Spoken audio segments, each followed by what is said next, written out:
Okay, cool.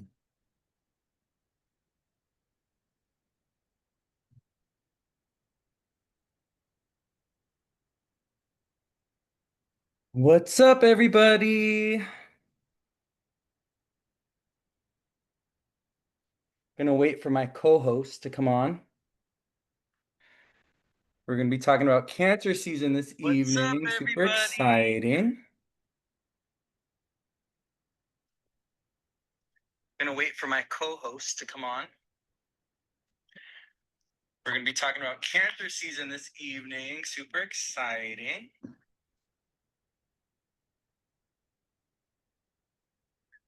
Welcome, everybody.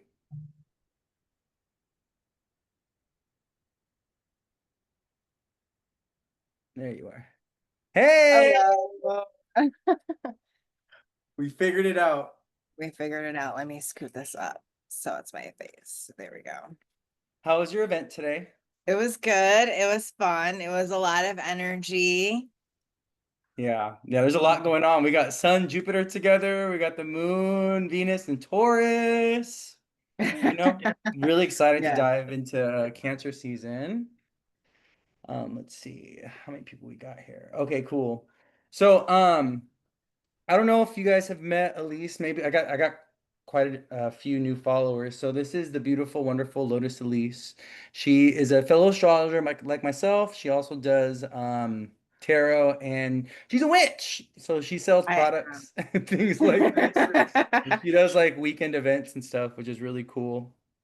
So we're gonna be talking about Cancer season today. Super excited. It's already been kind of a ish show. I don't know. What are you thinking so far about Cancer season? it's definitely it's definitely like triggering a lot of anxiety, and it's like we want to nest and hermit and like shut down and bed rot because of Mhm. like global trauma.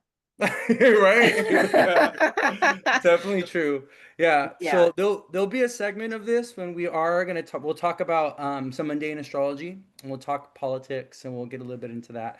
But let's go ahead and start this off with a little bit of a Cancer season overview, and let's start talking. I'm just gonna, start talking about the sign of Cancer overall, and then we'll talk Okay. about some qualities of Cancer, and then we'll dive into specific details about this Cancer season. So.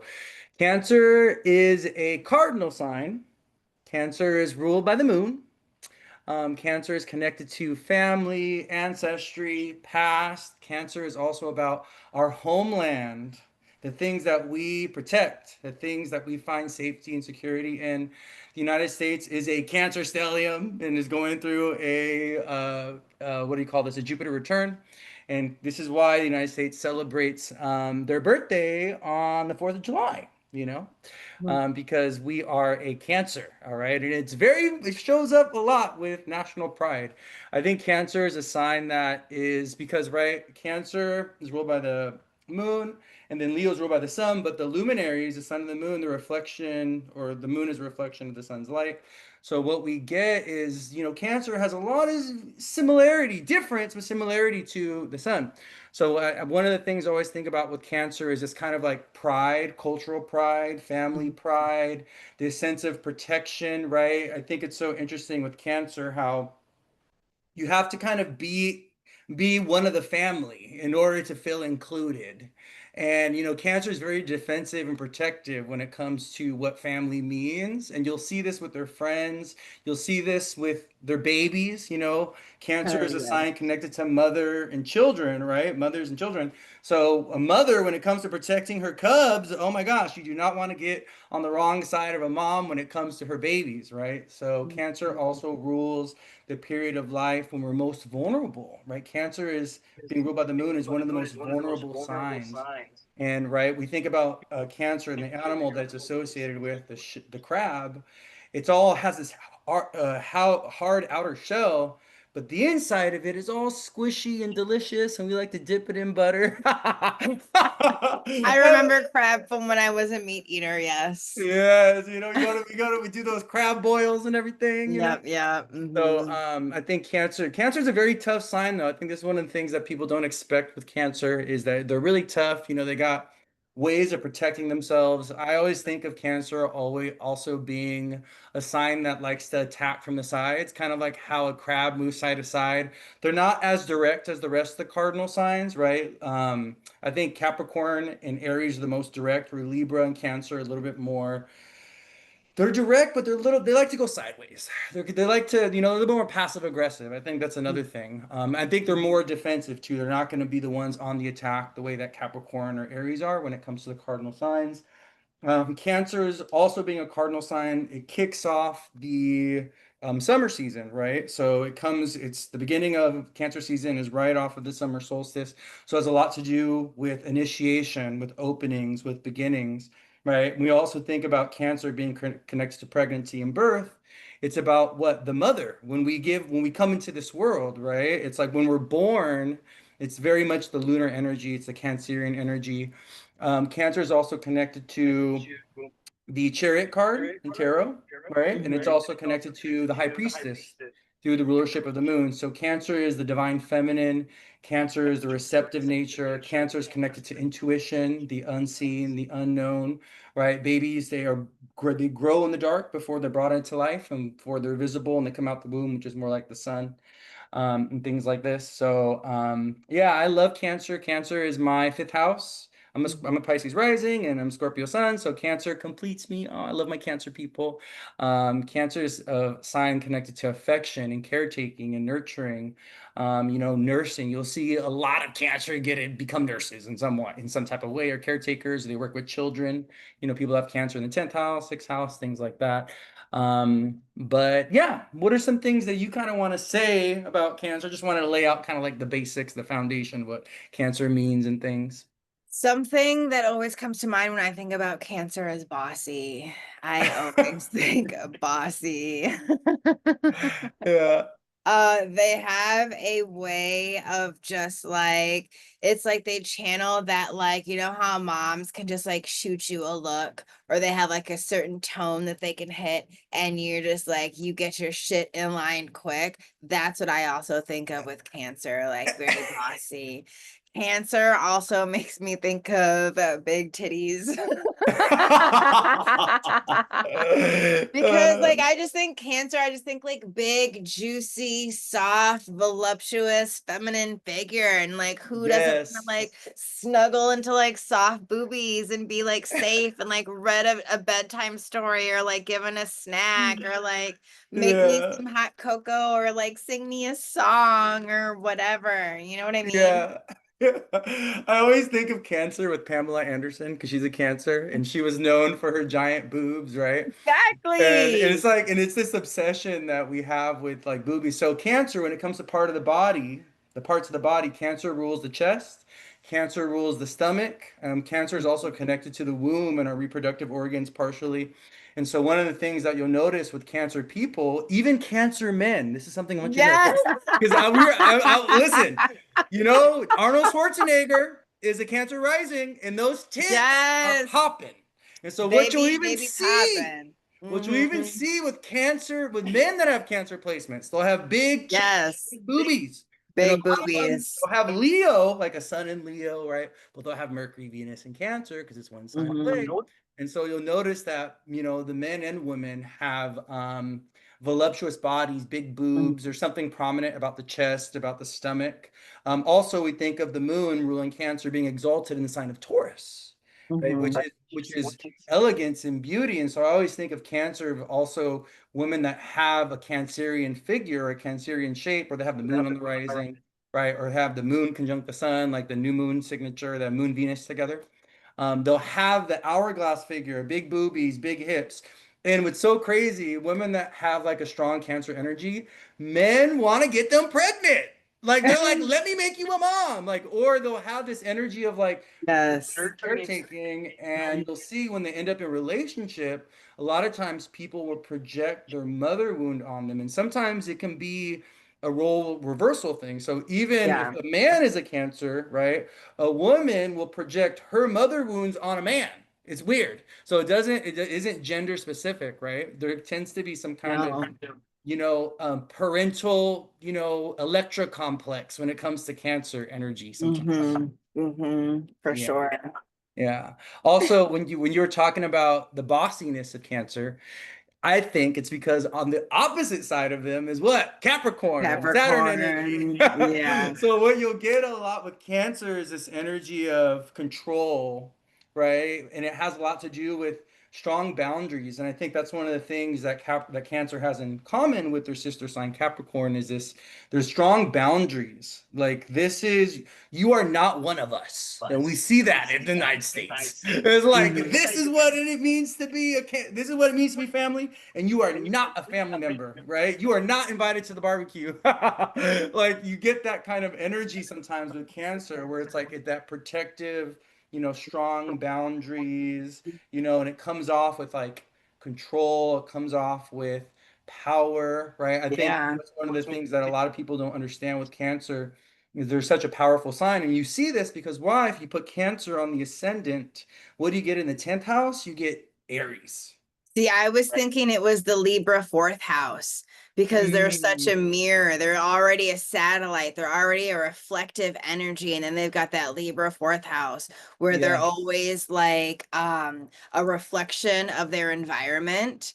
And Mm, also sort of internally, like something about Libra is always like adjusting the temperature of the room. And you feel mm, responsible for like regulating everyone else when you should be yes. regulating yourself. You know what I mean? Yeah, I totally Mhm. agree. I think Cancer has this, with Libra in the fourth house, they're kind of like the family lawyer or like the family peacekeeper, or they'll even be the family like the one that's like keeping the laws and keeping everything together in some type of way, right? When Or it comes to the family. like you said, peacekeeper, right? Hmm. Where they're like, well, why won't you just talk to mom? Like she's really sorry this time, or like whatever it is. Mhm. Yeah. Yeah, that's so true. That's so true. Yeah, Cancer is a very, very interesting sign. It's, has a lot to do with that, what do you call this? This kind of wanting to invest emotionally in things. I also think that Cancer is a sign connected to money and money flow and our relationship with money and assets, right? So Cancer also rules over property and our investment in property and real estate. You'll see this with a lot of Cancer placements. They also get into property development. They become domestic people or homemakers in some type of way, but it's not just about making a home, it's also about creating home or building homes. You'll see this a lot with Cancer men as well. Or like making a name for the family, like a family business or something they can Yes. pass down. Yes, yeah. I think that you Cancer Capricorn axis it's like that generational inheritance. And Mhm. like it's so interesting because I've noticed even in readings that I do for people who have strong Cancer placements, they will literally inherit a family business or they'll inherit family property, or that's like there's something that's like, attached to the name, the legacy of the name, and how that is connected to business and resources and money and stuff like that. It's so interesting how Mhm. that happens as well. Also, Cancer is a sign connected to big assets as well. So it's not just about property and real estate, but it could be boats, it could be cars, it could be jet skis, like things that we purchase that are like kind of big. A lot of Cancer people also sell or exchange big assets in that type of way as well. That's actually that comes from like a Vedic astrology affiliation. But yeah, Cancer. Mhm. Jupiter, the planet, right? Jupiter. So we have Jupiter who's exalted in Cancer. And why do we think that Jupiter is exalted in Cancer? Do you have anything to I say don't about know, like I have actually been thinking about this lately because like when that? you think about it being exalted in Cancer, like there's a good portion of the month where the moon's in a place it doesn't like to be. So like Yeah. there's a good part of time where Jupiter doesn't like being in Cancer because it's reflected in a place it doesn't like to be. But maybe Yeah. it's also because it's about growing the family or it's about abundant, fertile family bloodlines and, like Yes. having food and farmland and, access to water or something like this. But, like the moon changes every 2.5 days. So like, what? I Yeah. don't know. Yeah. I think I always think of Jupiter in Cancer as like elephants. Because Jupiter rules over giant, all the giant animals. And Mhm. I always think of Jupiter in Cancer as like the matriarchal elephant mother that Okay. knows where everything is at. The responsibility of the tribe and the family is on Mhm. her shoulders. She knows where to go for food. She knows where to go for rest. She knows where water is. And there's like these ancestral pathways that have been passed down, right? They've studied elephant herds and like for like millennia, for hundreds of years like there's like this matriarchal elephant mother where Mhm. it all rests on her shoulders to take care of the herd and take care of the tribe. And I think Jupiter being this planet that is about, procreation, and it's about, multiple wives. When you think about Jupiter and all his moons, right? All the wives that he had. Even like you think about even in like Greek mythology, right? Jupiter was Mhm. known to have many wives, and he was a philanderer, and he was like making babies here, making babies over there, making babies with animals and with nymphs and with humans, and was just everywhere, right? So we think about this. I think Jupiter in Cancer his exaltation there has a lot to do with like babies everywhere, an abundance of life, like an abundance of water, just creation. Let's create, let's create, let's create, right? But also this idea that we are going to protect our family and we have a strong moral and ethical obligation to our family and to kind of protect the moon, protect the things that are most vulnerable. And also, it's so interesting because when I see Jupiter moon contact in synastry between a man and a woman, very easily will he get her pregnant. I actually warned a client about this. I did a synastry reading for her. She started dating this guy. And I told her, I was like, this man's Jupiter is directly opposite your moon. And if you are not careful, this man, he can breathe on you and get you pregnant. Tell me why a few weeks later, Louis, I'm pregnant. It was just a 2-day window, right? Where I wasn't on my birth control. I was like, oh, I told you, I warned you, right? So what we get Right. is this very easy to create life, very easy, right, to create abundance. And I think that's why Jupiter, the planet of abundance and blessings and luck, is exalted in the sign of Cancer. Also, Jupiter, when Jupiter people have Jupiter moon contact in their own chart, or when Jupiter's in the fourth house, right? They could grow up in a big house, big family, and they can have like, grow up very blessed. And the family's also very religious or very spiritual or very faithful, very connected to God. You see this a lot. I see this a lot with people that have like a ninth house Jupiter or they have Jupiter in the 10th or the fourth.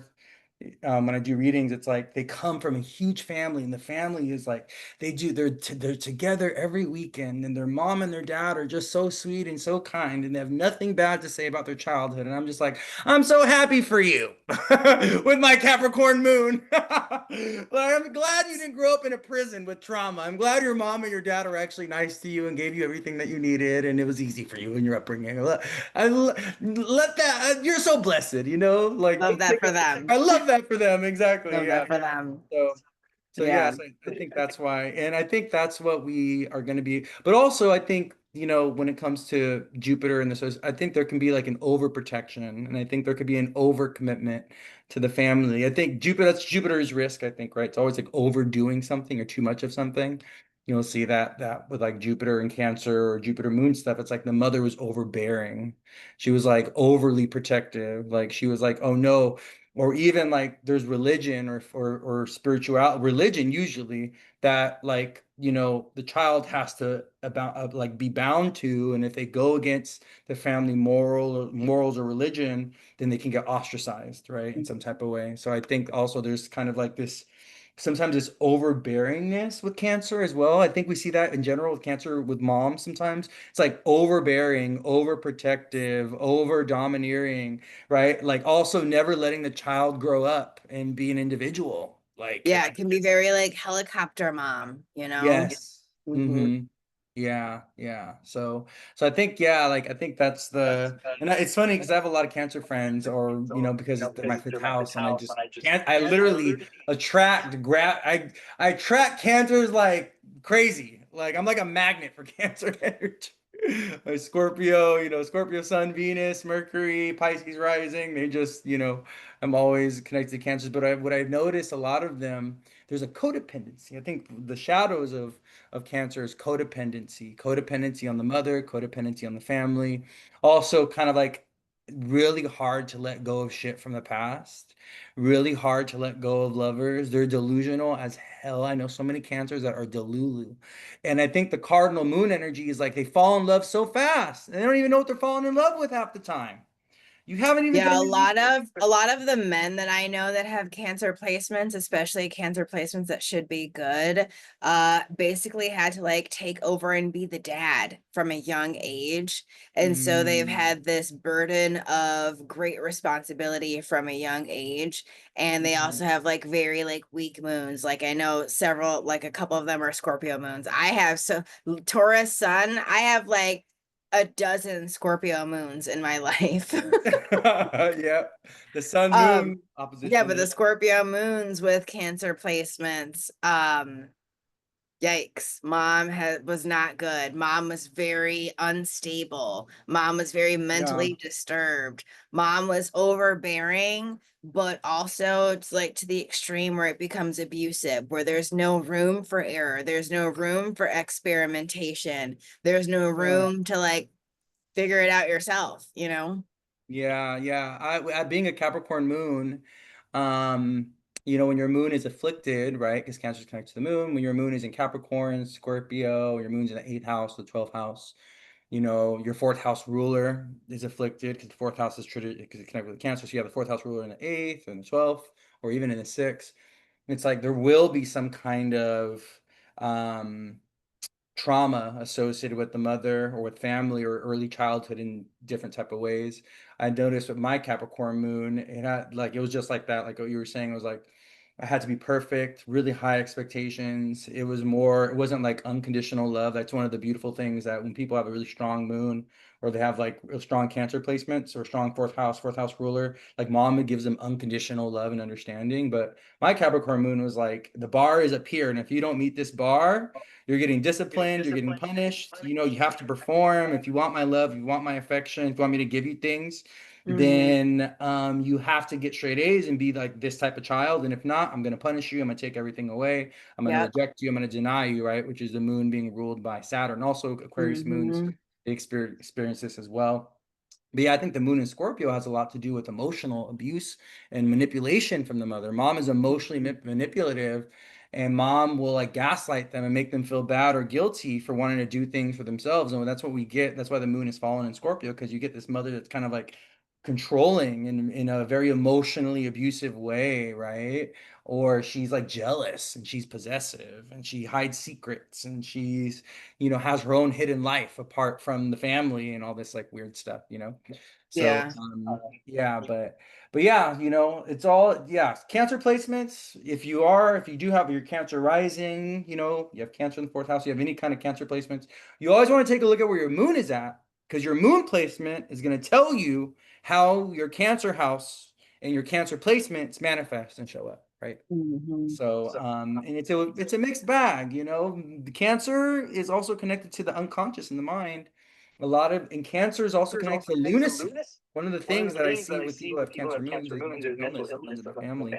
People will be bipolar, people will be delusional. You'll see this with Cancer placements. Mental Mhm. illness is like a big thing that runs in the family when it comes to Cancer placements, especially when the moon is there. And I think this has a lot to do with, Cancer. The mind is so fragile, so sensitive that trauma can really permeate into the consciousness, or there is generational inheritance of trauma, which manifests as mental illness down the line. This is why you'll have, schizophrenia or bipolarism run in the family lineage, right? Generation to generation. Because cancer is also about what we inherit from our lineage. It's not just we inherit, money and we inherit gifts or talents, but we also inherit struggles, like that, right? So, yeah. All right. Anything else you want to say about Cancer season before we dive, or Cancer, the sign of Cancer, before we dive into this particular Cancer season? I think that was a really good deep dive of the characteristics and the archetypes. Yeah, definitely, definitely. Okay, cool. All right, so this Cancer season, da, da, da, we have this Cancer season is going to be pretty unique, pretty different. It's already looking that way. We're a few days in, and it's already what is going on, right? So we have the sun that just went into Cancer. We had our summer solstice on the 19th to the 20th. And we have the Sun conjunct Jupiter. Jupiter went into Cancer a few weeks ago, and Sun Jupiter are squaring Saturn and Neptune in Aries. And I think this cardinal energy, this square between Sun Jupiter and like Saturn Neptune, especially in the beginning part of Cancer season, is really bringing a lot of this like conflict and is really bringing a lot of this like how do we say it? War, if you haven't been paying attention. And I think it has a lot to do with how, that square between Aries and Cancer in general. Aries Mhm. is what? The sign of conflict and war and anger and aggression.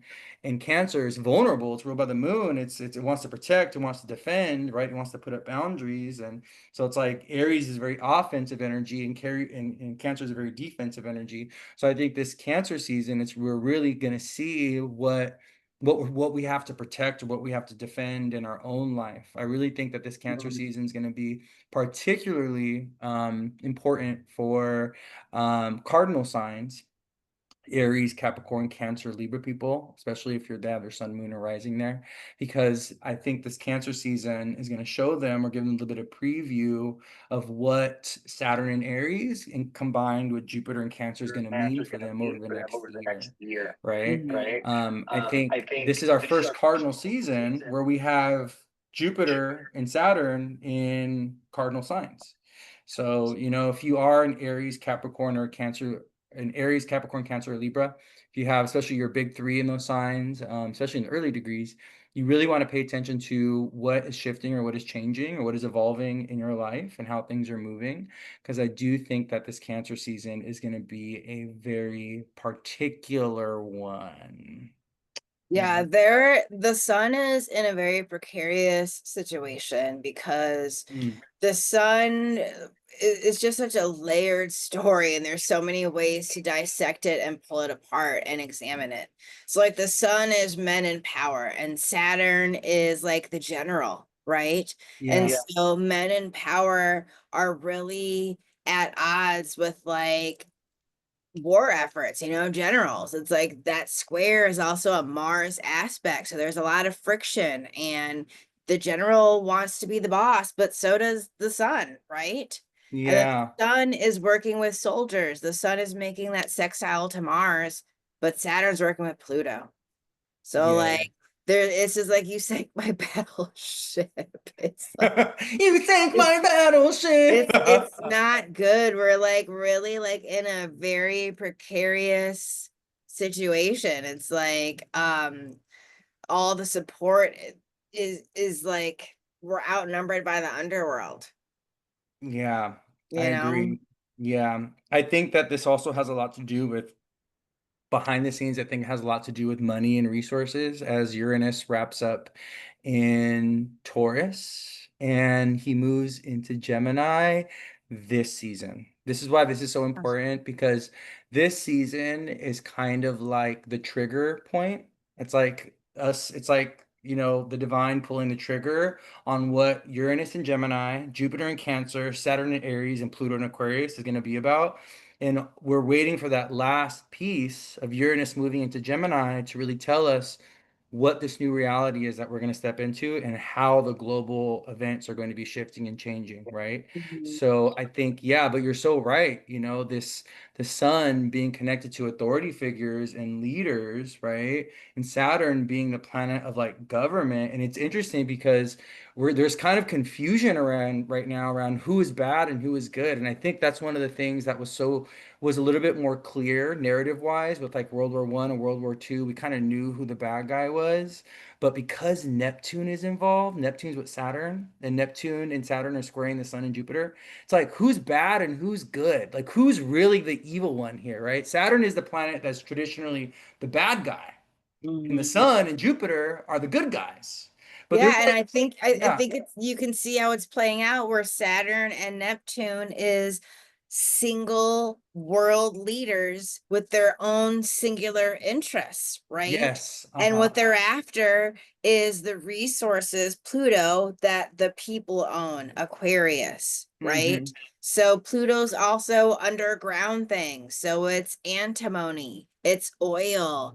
I'm sure it's like um other precious metals and things that are used for surveillance and military operations and so on and so forth. Do I look super dark on your end? Should I put more light? Oh no, you look good. Okay, because it Yeah, you looks look like good. really dark on my screen, but I'll just, if it's fine. It's Okay. probably just like your contrast or Camera, something like like that. phone going to sleep a little, you know what I mean? Yeah, yeah, something like that. Yeah, no, you look great. Okay, Yeah. thank you. Everyone tell her she looks great. She's a Taurus. Well, I just don't want She's to look Libra like I'm in rising. the shadows. I don't want to look like I'm in the shadows for the replay. You do have the South Node on the rising, so I mean. The shadows, and then I'm talking about war efforts. No, you're good. You look good. You look good. You look good. Okay. But yeah, no, you're totally right. It's like there is this kind of like like unseen underworld Yes. behind the scenes, like what's actually happening. And I think it's so interesting because, Saturn in Aries is, like you said, authoritarian leadership, absolute authority. Saturn is like, I am the ruler. I am the controller. Oh, like right through force and As through the power. sirens go by. That's right as we're talking about Saturn crisis, right? Where the sun is kind of like the king, but he can with Jupiter, it's like it feels like he should be the good king, but there's confusion around this, right? There's like because it's Sun, Jupiter squaring Saturn, Neptune. I think the influence of Neptune is what makes things kind of hidden, kind of foggy, kind of what the hell is going on. I think it's interesting also because Cancer is a water sign and Neptune is a water energy. So we're gonna see how a lot of the warfare is carried out with like on the water with oil, around oil. I think it's interesting how that strait that Iran controls, that controls like 20% of like the outgoing gas from like the Middle East, they're closing it. Their parliament just chose to like close it, which is going to create like a blockage in like oil distribution throughout the world, right? That just happened today. And it makes so much sense with Saturn, with Saturn sitting in a conjunction with Neptune, it's like constriction of oil and control of like waterways and stuff, right? So yeah, I think what's also really interesting about this is with Saturn Neptune, I think what are like the boundary, like there's like a blurring of boundaries, like more like even Neptune square Jupiter, a blurring of moral boundaries or ethical boundaries or what is right, who is the enemy. I even think that's gonna I think, come into yeah, question, yeah. like who's the enemy? Yeah. Yeah. And also like you have forgotten your history. Neptune square Jupiter in Cancer, the historian, right? Because Cancer is like Mm, keeping the family story, right? Like you have underestimated the historical background of these places. Like Persia is one of the birthplaces of the world. Persia has outlived thousands of years of other empires. Like mm-hmm. Yeah, excuse your finest pardon, okay? yeah, It's like men delusional drunk off power, like we said in our last powwow here, like Neptune and yeah, Aries, like drunk off power, control, yeah. You, influence. There's you, only so far an empire can reach before it mm, has extended every single possible drop of resource that it has like siphoned from the people, and it has to go mm. full fascist. Yeah, that's true. That's And true. like that's where we're at. We're at a turning point.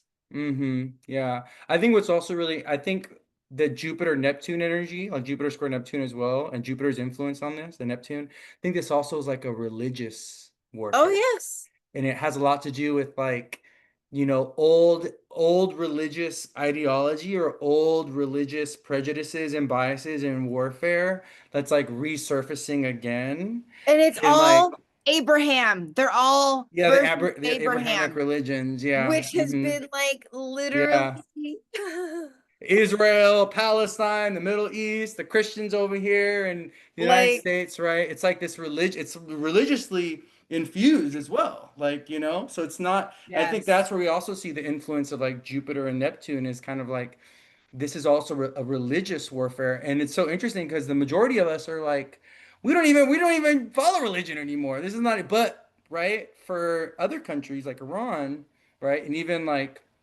Israel and Palestine, religion is part of their government. It's part of their culture. It's like such a more important thing than it is here in the States, where we have a lot of different religions and a lot of different beliefs and stuff. But we can see that Christianity and this like weird version of Christianity is like taking over the government. I don't know what's going on with that. The Because whole this like is Trump what you Christianity need. thing. You need to have control in a way that's like this fashion in order Yeah. to extend your empire into the next level of control and reach.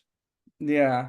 I'll Yeah. just say Yeah. that. I won't keep dropping the F word because I don't want to get like shadow banned or whatever. You know. But like we all are like following the story here, right? Like pick up a Yeah. book or something. Yeah. Yeah. Mhm. So let's like talk a little bit about how this Cancer season is going to impact like people. And I think the Sun Jupiter together in Cancer, especially for this new moon that's coming up. So here if you guys want to like get your pen and paper handy, I'm actually gonna mention some key transits, like or the ingresses of planets into new signs. And then we'll talk about the new moon in Cancer coming up in a few days. It's coming up in like 3 days. Um, we have our new moon in Cancer on June 25th at 3:31 a.m. Pacific time. Then we have Mercury moving into Leo on June 26th. And then we have our big transit, which is going to be Uranus and Gemini on July 7th. And then we have Venus moving into Gemini. It's cheating season. Venus moving into Gemini on July 4th. Hey, I am a Venus in Gemini and I Listen, rebuke that. I know. I'm being funny. You know what's interesting is like a lot of the women from my Venus and Gemini year, 87, or even like my Venus and Gemini generation, I'll say, there's like this 3-year window from like 86 to like 88, 89-ish. I think it's like, yeah, 86, like 89, where a lot of women that have Venus and Gemini, they have it opposite Saturn or Uranus in Sag.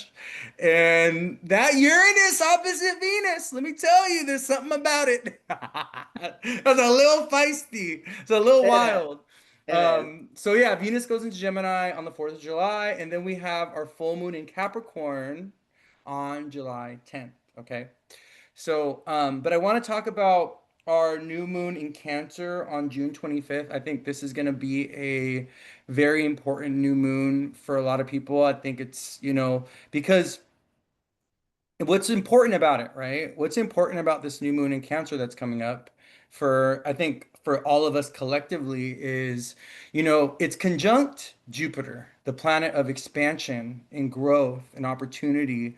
And like we all are feeling inspired and motivated, or many of us are, because we want to start something new. We want to move, we want to relocate, we want to expand our family, or we want to emotionally invest in something. We may not want to go in a new career direction, right? Cancer opposes Capricorn, want to start a new relationship, right? But I think with this new moon that's squaring Saturn and Neptune, there's like some kind of delay, there's some kind of setback, there's some kind of like something is like blocking us in some type of way, or it's not the right time or something like this, with this upcoming new moon.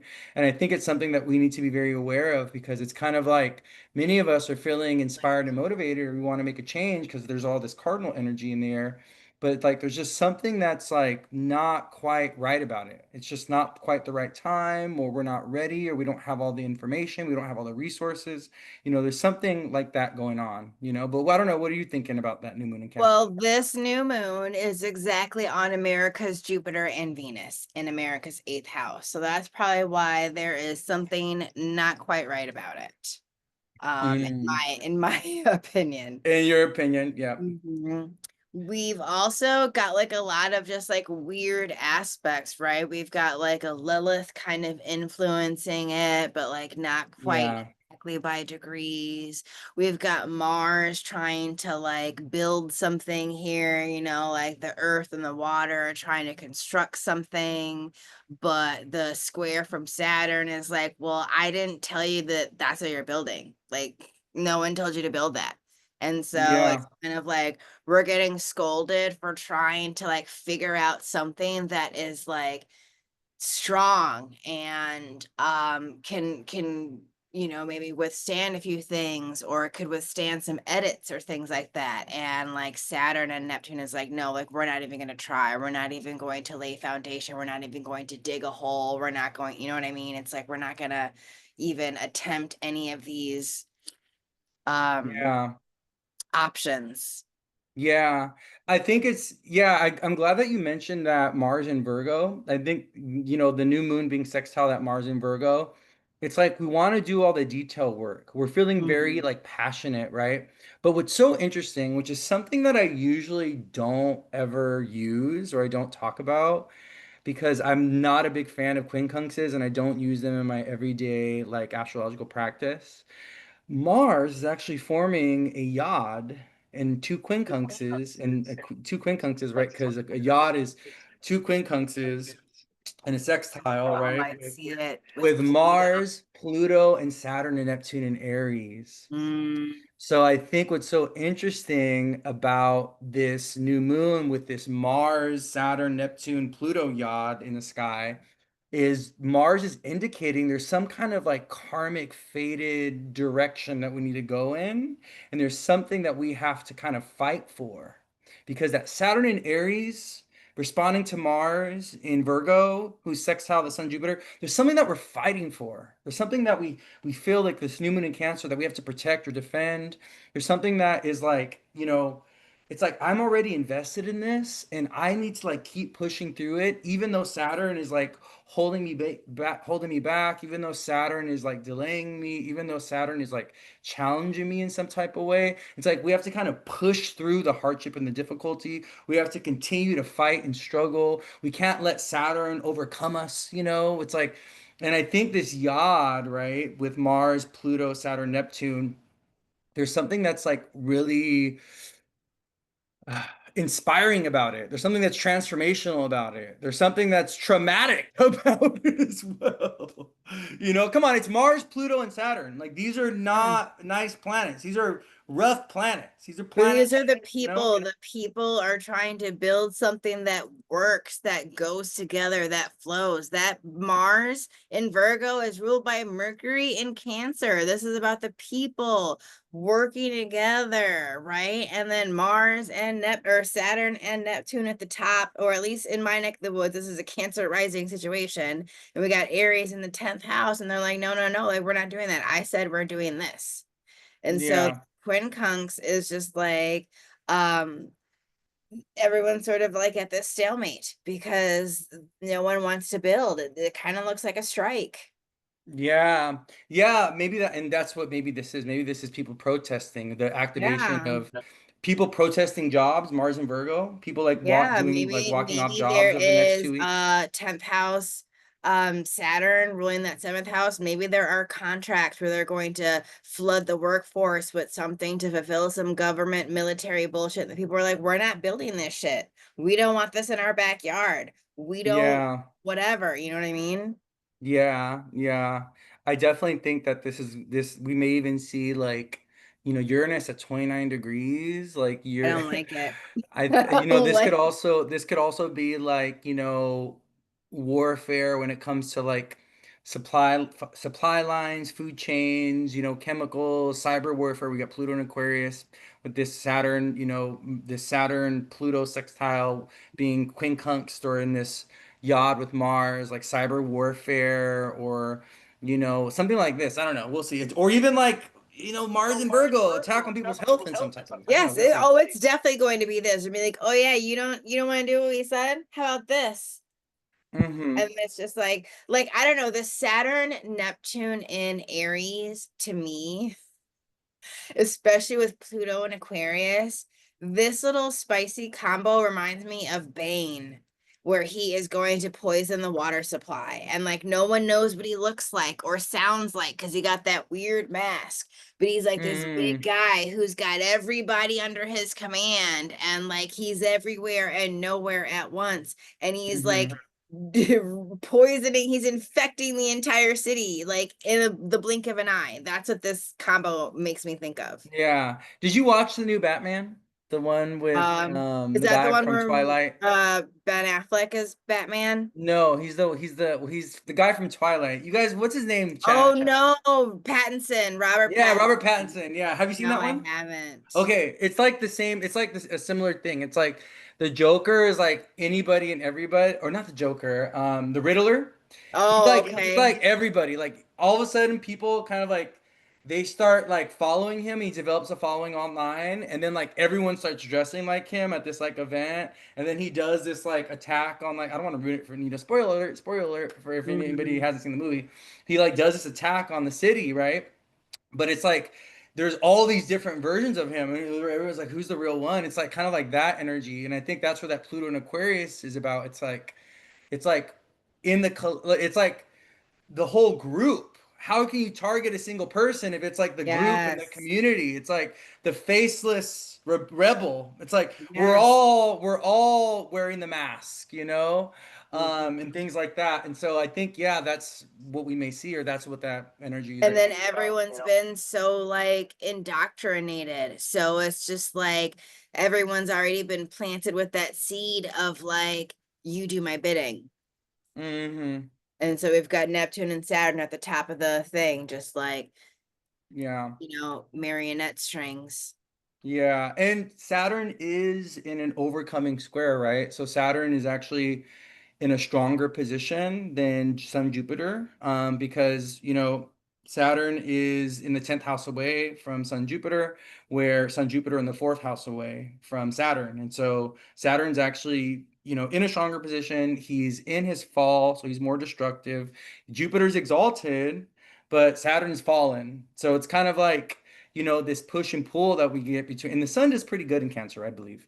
So I think Mhm. Sun, Jupiter, squaring off with Saturn, Neptune, it's that conflict. There's that push and that pull, right? But I think people are also going to be experiencing this in their own way within their own life, especially if you have anything around, those early degrees of Cancer. I think, this is a very important new moon for you. I believe it's happening at 4 degrees, right? Let's see, hold on. I think it is happening at 4 degrees. I think, Yeah, it's yeah, at 4 degrees. it's at a Cancer degree, yeah. So, it's a very important new moon. And then we have Jupiter at 3 degrees, which is a Gemini degree. So, I think there's something around information and communication and the media. I think the media is a very important thing to be thinking about during this time, because Jupiter or Mercury's at 28 degrees, about to go into Leo, and Mercury's about to hit that opposition with Pluto and Aquarius, right? Mhm. So I think it's something that we definitely want to pay attention to. Also, Mars in the South Node in the third house away from the new moon. So there's something about the media that's going to be very important with this particular new moon that's happening on the 25th. Did I say it was the 25th? Yeah, the 25th. And then also, um, I just noticed that Uranus is at 29 degrees in the 11th house Yeah, I from was looking at this as the new like moon. women will save us. We need the women to save us because Venus is positively aspecting the nodes. Yeah, she's making a sextile and a trine, yeah, to the nodes. This could also And be maybe some kind of peacekeeping, or maybe a Maybe female global leader, trying to yes. broker a deal or trying to save things or something. I don't know, we'll Mhm. see. But this is the Venus Uranus 11th house, right? Of the community and the collective is definitely people rebelling and taking to the streets. I think we're going to see a lot of activation of people out in the streets more so. Um, right? 1,000%, yeah. Yeah, yeah. So, anything else you want to say about the new moon in Cancer? I would say, especially with that third house Mars, I don't know, for some reason it made me think ice. So I feel just like take necessary precautions based off what neighborhoods you live in, right? Like maybe you want to close your curtains when it gets dark out so that people can't see that you're home. Maybe you need to print a copy of know your rights kind of situation, have that taped on your door or screenshot it in your phone or something like this. I feel like part of the assault of the communication portion, like the news and stuff, is also going to be like local neighborhood assaulting enforcement kind of things. Yeah, and we're already kind of seeing that. I think it's Mhm. so interesting. Yeah, that's definitely that's so interesting that you brought that up because I think that's also part of the Saturn Neptune squaring Sun Jupiter. The Neptune influence is like they have no, there's no, it's like, what are the boundaries? What are, they have, like, it's like authority has no boundaries right now. It's like they're going onto private property, they're going to graduations, they're pulling people out of churches, they're actually going to immigration court, like courtrooms and pulling people right out of court or right out of the courthouse. Like, it's like nowhere is safe as energy. It's like, it seems Yeah. like the law has no sense of boundaries right now. It's like, can they just come into your house? It's like they don't need a warrant. They don't need, it's like, Yeah. it's like ICE, it's like the federal agents here in the States. It's like it feels like they have no limitations. It's weird. And it's like Yeah. this is You something new also for think us. about it. It's like Virgo is the worker and they're assaulting people in their places of Workers. work when they told them Yes. they were going to just get bad guys, which I Yeah. think is like a very loose term at this point. It's like a suggestion. Yeah. Yeah. That's definitely true. Yeah. So yeah, protect your family, protect your kinfolk, Know your rights, hide your kids, hide your wives, hide your husbands. Right? Because they snatching up everybody. right? Also, maybe That's you what want to I've wear a noticed, but mask so you can't get picked up on cameras. I don't know. Just a girl yeah. who reads a lot. Yeah, yeah. But yeah, so for everyone, just to wrap up the new moon in Cancer, talk. Um, you may want to start and birth new things. This can look like people purchasing a house, though. This can look like new jobs. We have Sun, Jupiter, Moon, sextile Mars, new jobs, new work opportunities, right? Jupiter's really in the sixth house away. This could look like, where people want to move and relocate, but just you want to watch out for that Saturn square, that Saturn Neptune square, because you don't want to get scammed or deceived at this time. This could be you sign up to you want to go rent a new place and you put your deposit down and it's not even a real place or, like that's been happening a lot. It's been happening a lot. So you just Not want even to, a real place, it's, right? yeah, or it's already owned by somebody. It's like they go to move in and like they knock on the door and like somebody's like, "Oh, I've been living here. Oh, the place was on rent was on Craigslist being rented out, right?" And it was like a whole scam. Yeah. So you just want to you want to watch out for like property real estate scams or buying a car online scams, anything like that with that Neptune Saturn involved. Also when it comes to like taxes and like government payouts and things like this, Saturn does rule the seventh and eighth house away. Make sure that you are reviewing all your documents. Make sure you're getting all your money, that you're owed and stuff like that, because there could be some mistakes that the government makes right now. They're already making plenty, but there's probably plenty more they're going to be making when it comes to like money and finances because of that Aquarius ruling the eighth house. So if you are, getting your tax refund, make sure you're just getting everything that you're owed. Make sure you review your paperwork and stuff like that. I think that's important with that Mars in the third and then Saturn ruling the eighth. Um, and bosses are probably authority figures are going to be acting a fool right now. You might see some bosses get fired or let go, or there'd be going to be some big changes with work. And if those of you that have a job, because Saturn is in the 10th house with Neptune. So I will not be surprised if, this new moon, you see some bosses step down. Some people are going to get promoted, but I don't know. It feels like if you're in a leadership position, you just want to pay attention to what's going on at your job. Okay. Because that Saturn in its fall in the 10th house, with that. Yeah, I don't know. I just feel like, yeah, squaring It's ruled Jupiter. by Mars, which is ruled by Mercury. That's almost in pre-shadow because once it hits Yeah, degrees of Leo, it's in pre-shadow. It's yeah, 5 days before pre-shadow. yeah. Mercury doesn't go retrograde, right? No, not this month, next month. He does in Leo. Pre-shadow starts on the 30th when he hits 5 degrees of Leo, I want to say. Okay, but he's not gonna go retrograde this month, I don't think, right? He I goes think. retrograde in July, in the middle of July. Oh, so he does go He retrograde. goes retrograde in Leo, so that's what I'm saying. Like this is like, He goes retrograde in Cancer season? right at the end of Cancer season. Oh, I didn't write that down. I missed that. Yeah, So we do. July 17th it officially begins. Oh, wow. So It we do starts have a when Mercury he's at retrograde. 4 or 5 degrees of Leo, because that's where he's gonna end the retrograde at. Oh, and he starts retrograding on at 15 degrees Leo. Let me write that down. Yeah. I missed that. And so then Alrighty. Mercury rules that Mars, which rules the freaking Saturn Neptune, which has got us in this freaking predicament right now. Yeah, yeah, yeah. It was like super volatile emotion. Why? Because like I don't know, everyone thinks that their religion is right. We're literally in like a stalemate that's a tale as old as time. Tale as old as time, song as Beauty and old the as Beast. rhyme.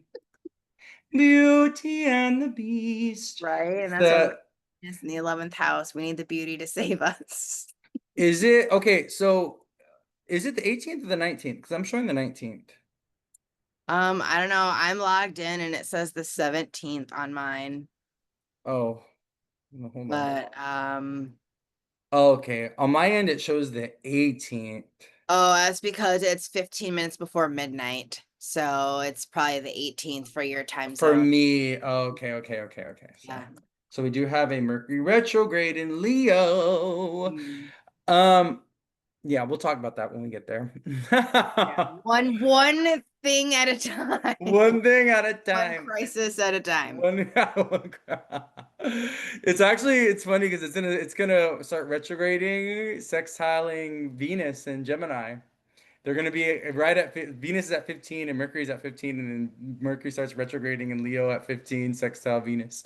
Who is respond? So it's kind of giving like a Venus retrograde as well a little bit because Venus is responding to Mercury, right? Yeah. So yeah, so we'll get there when we get there. Okay. All right, so then Uranus goes into Gemini on July 7th. You have any thoughts about, well, that could probably be a whole nother live. But just to keep it brief, what are you kind of feeling about Uranus and Gemini Uranus and Gemini, 0 out of this 10. month? Recommend. Do Definitely. not recommend. Giving Um, it 1 star on the Yelp page. yeah, no. Uh, I don't know. I feel like there's just it's like the TikTok where they're like, okay, like I'm looking, like they're like, be nice, and it's like, okay, I'm trying to think of something positive. Like, yes, there should be like a lot of breakthrough, maybe for learning things, or maybe neighborhoods become more radicalized and they take their power back. There's Yeah. gonna be insane weather. Like, I feel like Gemini Hmm. just makes me think of like the wind, and the wind has been a dick kicker in Chicago. We've been having like hurricane force winds all weekend. Wow, that's crazy. Um, I think something with how the kids are attending school. Like, I don't know, I feel like there's gonna be some kind of something where we're gonna be back on at home learning or whatever it was called. Uh, Yeah. and I Yeah, think so like people homeschooling or learning from yeah. school or learning from home and stuff. Yeah. And I think that a lot of the relationships that have been like solid for a long time for us, I think like a lot of our key relationships are just gonna go to shit. Yeah. Well, Gemini is connected to the media, and Uranus is the planet of rebellion. So I'm thinking that there's going to be some kind of like social media figures that are going to kind of like maybe rebel or kind of separate themselves from like the status quo that is the universe, like the kind of like, the dragon's head media that we experience, like the talking heads, like one person says something, they're all saying the same thing. So we might see some deviation or some new forms of social media or even like media in general, or some like new forms of like newscasting, podcasting, something like that. Like new forms of communication. I think that's going to be a beautiful I think thing. that the media might get way more controlled and filtered because Uranus, to me, how I picture it, it's like he's answering to Saturn and then Pluto. Yeah, yeah, I think so. But I think there's also gonna because I think there's also gonna be people that rebel and that are like, I think so we're also. gonna go ahead and It'll be underground or like online. yeah. Yeah, we're going back to like, maybe even like newspapers and people doing like periodicals or people like writing articles or doing personal blogs. I think it's going to be individualized media, and I think people are going to start to gravitate more towards like it's kind of like how Twitter was back in the old days. It's like how Twitter was like unfiltered, and when things happened, it was people on the ground on the front lines, like reporting things that were happening throughout like countries and stuff. And so I think we should watch out for new forms of media and new forms of like more, certain, reporter, journalists type of people, that are independent, that are kind of branching away from the mainstream lines of media. And there's other ways of accessing information or getting information that are going to be very different than the way that we get it now. But yeah, so virtual learning, there's going to be a change with schooling and education in some type of way. I think what it means to be a student is going to shift and change overall. And I don't only think it's because of the politics. I also think it's because AI and technology is going to change what it means to be a student. Nowadays, kids can just go to ChatGPT and have ChatGPT write them a paper and stuff. And so we're going to see how Uranus and Gemini is going to hopefully enhance the way that we learn or the way that we absorb information. My thinking, this download I got years ago was like people are gonna be able to plug in a chip into the back of their brain. They're gonna be able to upload a language, or they're gonna be able to upload information into their brain, so you don't actually have to learn in these like old traditional ways where you're like reading. It's like, oh, you want to like learn something? You can just like you plug something into your brain overnight, and then you wake up the next morning, and all of a sudden you download it into your consciousness in some type of way. So I don't know. I think we're going to continue to see more robotics when it comes to the body, and how, you know, people are going to be trying to enhance the body with AI technology, robotics, and things like Mhm. this. I think artificial body parts are going to continue to be perfected and become an increased part of our lived experience. I also think that they're going to try to, with this combination of Pluto and Aquarius and Uranus and Gemini, they're going to try to, make us live forever. So it's like oh, guess what? You don't need your body anymore. And you could just go ahead and live in a robot, the robo body. And I think that's one of the things that they're trying. That I just read an article about that a few weeks ago. Like they were talking about like, oh yeah, human beings are not going to be dying anymore. It's like, well, maybe I do want to die. I don't want to be here forever.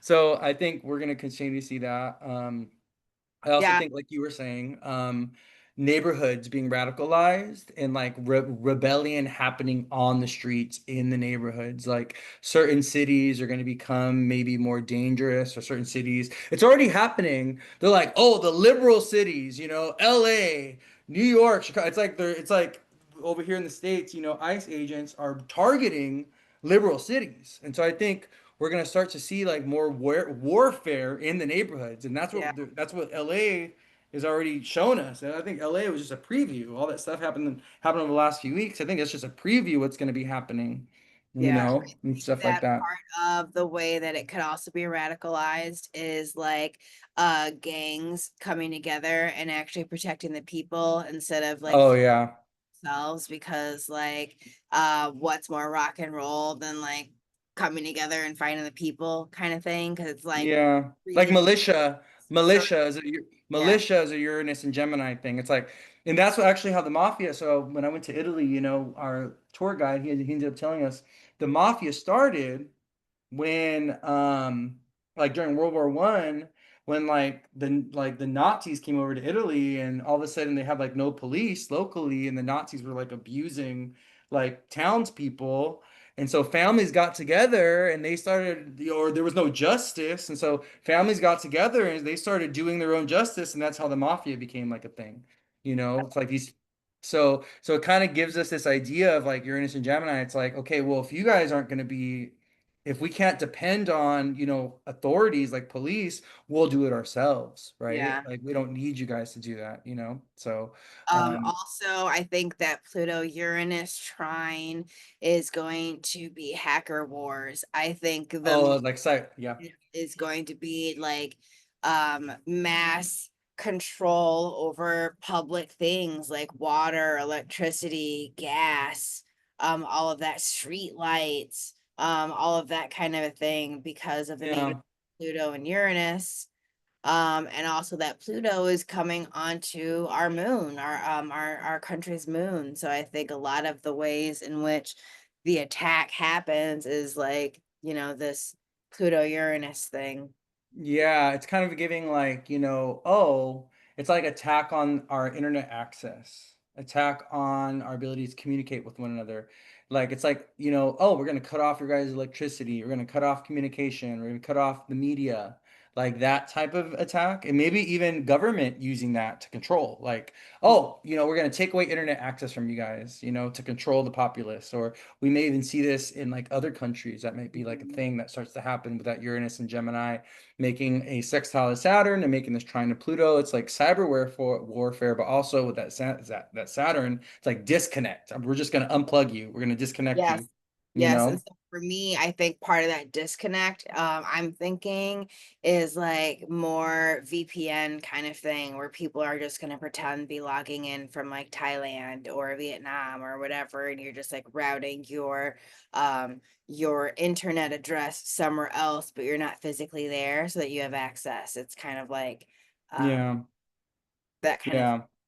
Yeah, and that Neptune influence in all of this is giving like deception, what's real, what's not real. I think what we're gonna see with that Neptune energy and the way AI is working, how like it's so good. It's like there's been all these like fake news like have you seen those? Like those fake like newscast things being created by AI and they look so real, but they're like not. Yeah, or even like the social media people. There was one that came out where it was like people on social. It was like showing people like filming themselves on social media, and it looked so real, but they were all AI generated. And it's like what is real and what's not real. And I think that's what the Neptune influence on the Uranus and the Saturn and the Pluto is. It's like what isn't real, what is real, what's a scam, like what's not a scam. Like we're gonna need kind of like extra level discernment, but we may not even know what is real and what is not real. Like it may, it's giving 1984, honestly. It's giving Big Brother. I don't know. It's weird. So I don't know. We'll see. We'll yeah. see. But yeah, this Uranus and Gemini, the combination of Uranus and Gemini with Neptune and Aries is the same combination that set off the Civil War back in what was it? 18, what was it? 18 16, 18, 12, something like that, maybe. something. Yeah, I don't remember the year, but yeah, it was the same combination of Neptune and Aries and Saturn and I'm sorry, Neptune, Aries, and Uranus and Gemini that started the Civil War. So, I think we're gonna start to see, states falling away, states rebelling. We're gonna see more of that, politically and stuff, especially here if you're in the United I States. think Neptune and Aries also really wants you to doubt yourself and to not even like question things, just accept Mm, being shown to you. You know what I mean? yeah, yeah, yeah. It kind of the image I just got was, in Clockwork Orange where they're programming them and they got their eyes like hooked open and they're like Yeah, all that brainwashing things and yeah. it's like sex and violence and drugs and then it's like trying to force them to have like this DMT thing and all this kind of crazy stuff for mind control. I don't know, Mm-hmm. it's making me that's what it Yeah, I mean it's kind of already happening with social media and stuff. It's like they just like what did you call it? Trauma porn. They feed it's us. trauma porn. It's They trauma just porn. they just feed us trauma porn, Yeah. Yeah. And so yeah, it's kind of like 18. So the Civil War erupted in 1861. But yeah, it's kind of like they're just feeding us all this stuff that's like traumatic and fearful and scary. And it's like they want to make us, they want to kind of distract us. And I think that's one of the influences of Neptune and all this is like, this is, look over here. Don't look over here. Look over here. And so Mhm. that's why we got to, stay, keep a certain level of like awareness and detachment so that we can see things kind of like clearly. Yes, All yes, right. yeah. So have you looked at the full moon yet? I don't think so. So, okay, so the full moon is going to be on, we'll talk about the full moon in Capricorn. Let's see. It's going to be on July 10th at 1:37 p.m. So let's talk a little bit about the full moon. So Capricorn is the opposing energy of Cancer. It's ruled by Saturn. And the reason why this full moon is going to be very important is because we do have a fallen Saturn, right? And Capricorn is a sign connected to government, to authority figures, control, 10th house energy, rules, regulations. It's like it's like it's not it's a father energy, but it's also like grandfather, like granddaddy energy, you know. So I think this is going to be a very interesting full moon in Capricorn. Let me go to it actually. Let me pull it up on my screen so I can see it. um it's going to be, I believe, at 19 degrees. Let me just double check. Hold Mine on. says 18, but 18. Oh, let me see. Maybe you're right. Maybe 18. So that's a Virgo degree. So yeah, I do think with the South Node in Virgo and Mars there, and then this full moon being at 18 degrees, there's gonna be a lot of things around health with this full moon. A lot of things also around work and jobs. I think that's gonna be yeah, it is at 18, yeah. Work and jobs, and I don't know, Mars, to me, Mars going over, getting close to the South Node is, I think, a lot like layoffs. I think mass layoffs are going to be a thing. So I really want people to listen to their bosses and listen to what's going on at their job, especially if you're, in a field that is kind of at risk to like AI and stuff like that. I think it's important that you really listen into what's happening at the job, because I don't know, I feel like there's going to be some stuff shifting and changing with like jobs on a mass level. Um, Coming out of this full moon that's going to be on July 10th. Um, and yeah, any big things that you're noticing about the full moon?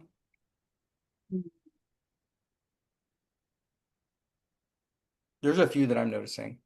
you said what? I said there's a few that I'm noticing. Well, we've got the moon talking to Mars, and the dispositor Yeah, for this moon is in a Mars ruled sign. And yeah, still got that Jupiter square. I don't know, and it's also happening in our second house. So there's definitely got to be something salacious that comes out about the budget, or somehow we send more money somewhere. Uh yeah. This is the full moon someone yeah, asked about. yeah. Yeah. Um for mine says it's a Scorpio rising, and it's a Mm, Scorpio rising conjunct Lilith. So I'm also really not feeling that for this full moon at all. yeah. Yeah, I think this full moon with that trine to Mars and it being ruled by Saturn and Aries, I think we're going to see more war, escalation of war. Mm. I think this is kind of like people maybe choosing sides, or like there's like opposing forces. We also may see, more like government like try to shut things down or regulate things, or even like, bodies of government. So like parliaments and Congress and stuff like start to become involved in all of this in some type of way. Um, I think that we have Mercury and Mars at 13 degrees, which is an activation. If planets that are at the same degree also get activated. I've seen this when people's transit charts. And so that's an Aries degree. 13 is an Aries degree. So, that Mercury in the second house, it's like, or in the eighth house away from the moon, if you put the moon on the rising, the full moon on the rising, it's like, who's making money here? You Well, I know? don't know, like, what are we even fucking doing? Because that Mercury is completely unaspected, and he is ruling a lot. He's ruling. Yeah. He's only square Lilith, actually. He's squaring Lilith, so Oh yeah, I guess he's scoring Lilith, but other than that, yeah. he's like literally not aspecting anything, and he's in charge Yeah. of Venus, Uranus, Mars, South Node, and ultimately Saturn. And Yeah. what's he even looking at? Yeah, it's true. He's kind of just like floating around. So maybe So this is Mike. that says Yeah. that like the man in charge, Aries, 1, 13, Leo, Sun, man in charge, is doing some shit behind the scenes. Maybe Yeah. I also feel like it's more he's like, not consulting anyone. yeah, yeah, like I was the phrase that came to me was like going rogue. Like he's Yeah. going rogue, you know? And I think we're gonna see that collectively in a lot of ways, with leaders and things like this doing things independent of country consensus or government body consensus. It's kind of like that, right? What happens when fascism rises, right? Or what happens when, leaders start to move away from democratic ideals or principles. It's like, well, obviously that's the first thing they do is they go rogue. They start making decisions and choices just to see how the collective or the community or the government bodies that are supposed to hold them accountable respond. And if they don't do nothing, then they're just going to do their thing, right? So I think, yeah, that's definitely like a thing. With the full moon. I think Uranus and Venus together for the full moon is giving rupturing when it comes to legal contracts, when it comes to laws, when it comes to relationships and partnerships as well. I think this is going to be a very difficult full moon for people's relationships. I'm going to be honest. We have, Venus and Uranus together. And this feels like people are having maybe very difficult conversations about their relationships and partnerships, and people and Non-Uranus types. yeah, especially, and I think if you're a cardinal sign or a mutable sign, this is something that you really need to look out for with this, Uranus, Venus, and Gemini building into the full moon, right? The week prior, like, because we're gonna have a Venus Uranus conjunction, which is, I believe, maybe on the 7th of July. It's like somewhere around there. So I think there's gonna be very important things that are coming up when it comes to relationships and partnerships. So this could also be very fun and stimulating, though. This could also be, fun, stimulating, connections coming in or new connection, meeting someone unexpectedly or meeting somebody online. It doesn't have to be like a bad thing, but I feel like that Venus Uranus energy is going to be about some kind of emancipation or freedom of relationships for people, or some kind of stimulation, when it comes to people's like love life and partnerships and things. And things may just get kind of messy. Things may get foggy. You may find out that, hey, there's someone else in the, you're part of a trio, and you didn't even know, something like that. It's like there's a third wheel in the relationship that you weren't even aware of or something. So I think it's just something to watch out for with the Uranus Venus conjunction. That's going to be a few days. Also, we got to keep in mind, a few days later after this, a week later, Mercury goes retrograde. So Mercury's slowing down to go retrograde, right? And Yeah, so so he's unaspected and in pre-shadow. yeah, he's unaspect and Oh my yeah. God. So Mercury's kind of, I don't know. He's not necessarily afflicted. He's just not really working You for cannot anybody or leave the anything. psychopomp up to his own devices. Mm-hmm. Yeah. Idle hands create, Leave for devil's play. there we go. Yeah. Period. Yeah. Period, boo. Yeah.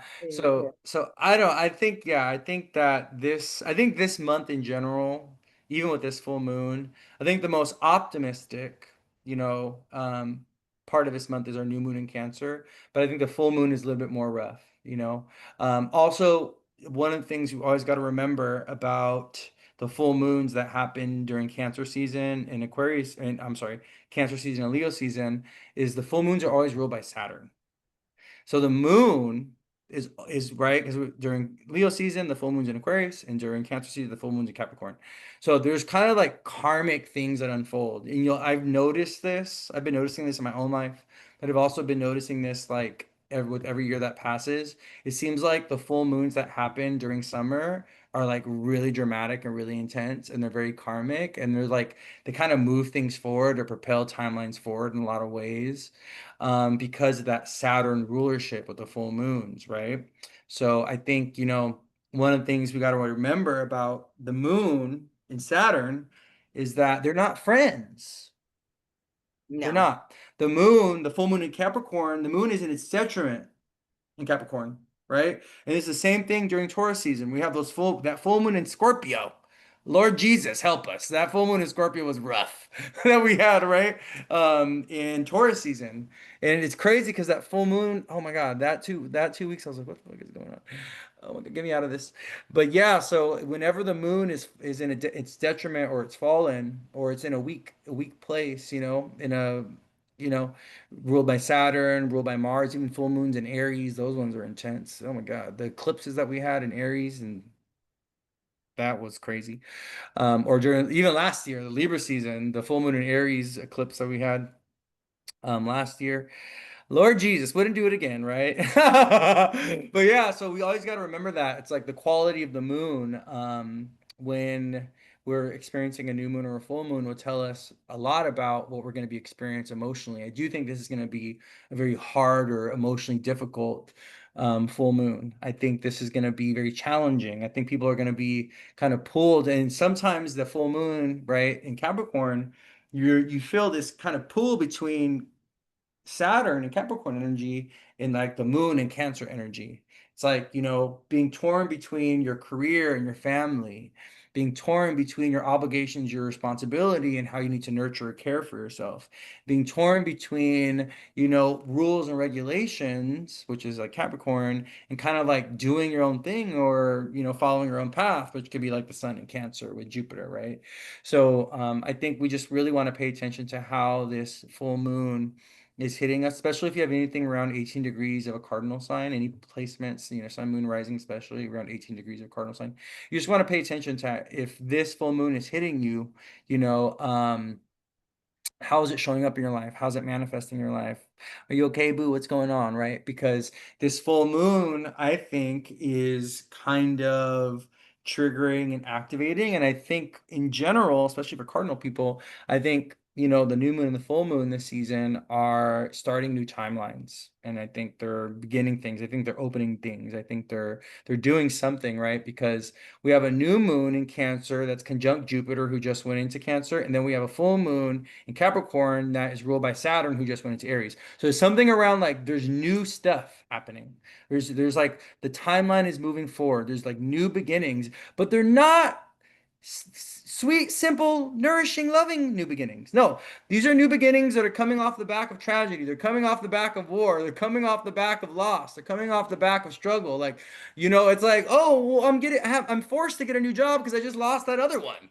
It's like these forced, painful, violent, immediate, ruptured tower card type of new beginnings. It's like, oh yeah, we're birthing the baby, and we were like, oh, we were so excited about the baby coming, and then bam, you need a fucking C-section, like, oh shit, like, it's like kind of chaos and stuff. And so I think it's just something we need to be very aware of, and we need to be very prepared for, because you know um I don't think I think this is some of the roughest astrology in general this year that we're experiencing. But I think, this month is rough. I will let you guys know though, right? This is going to be some of the roughest astrology that we experience in our lifetime.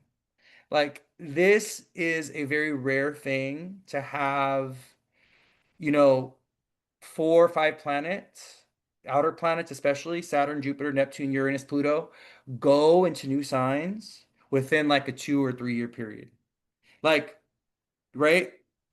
4 of them going into a new sign in 1 year is extremely rare. Uranus going into Gemini, Saturn going into Aries, Jupiter going into Cancer, Neptune going into Aries. That's rare. That Yeah, is like, we had a grand conjunction of like 5 of them all together too, in an air yeah, sign. Had just started air signs. It's been like in earth yeah. signs. Yeah, 0 degrees of Aquarius. We had Jupiter, Mhm. Saturn. And so literally it's so interesting because an astrologer. His name is Blaise Maximus. He's like this little young Gemini kid. He's gay too. I told him that he was gay before he even I was like, by the way, you're gay. Like, and he was like still closeted at the time, but I'm glad he came out. But anyways, he was talking about like these larger cycles that the Jupiter and Saturn conjunctions go through.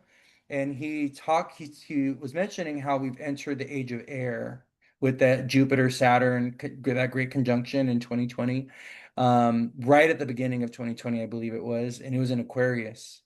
And so or was it at the end of 2019? It could have been at the very It end. was like right around Christmas in It was 2019.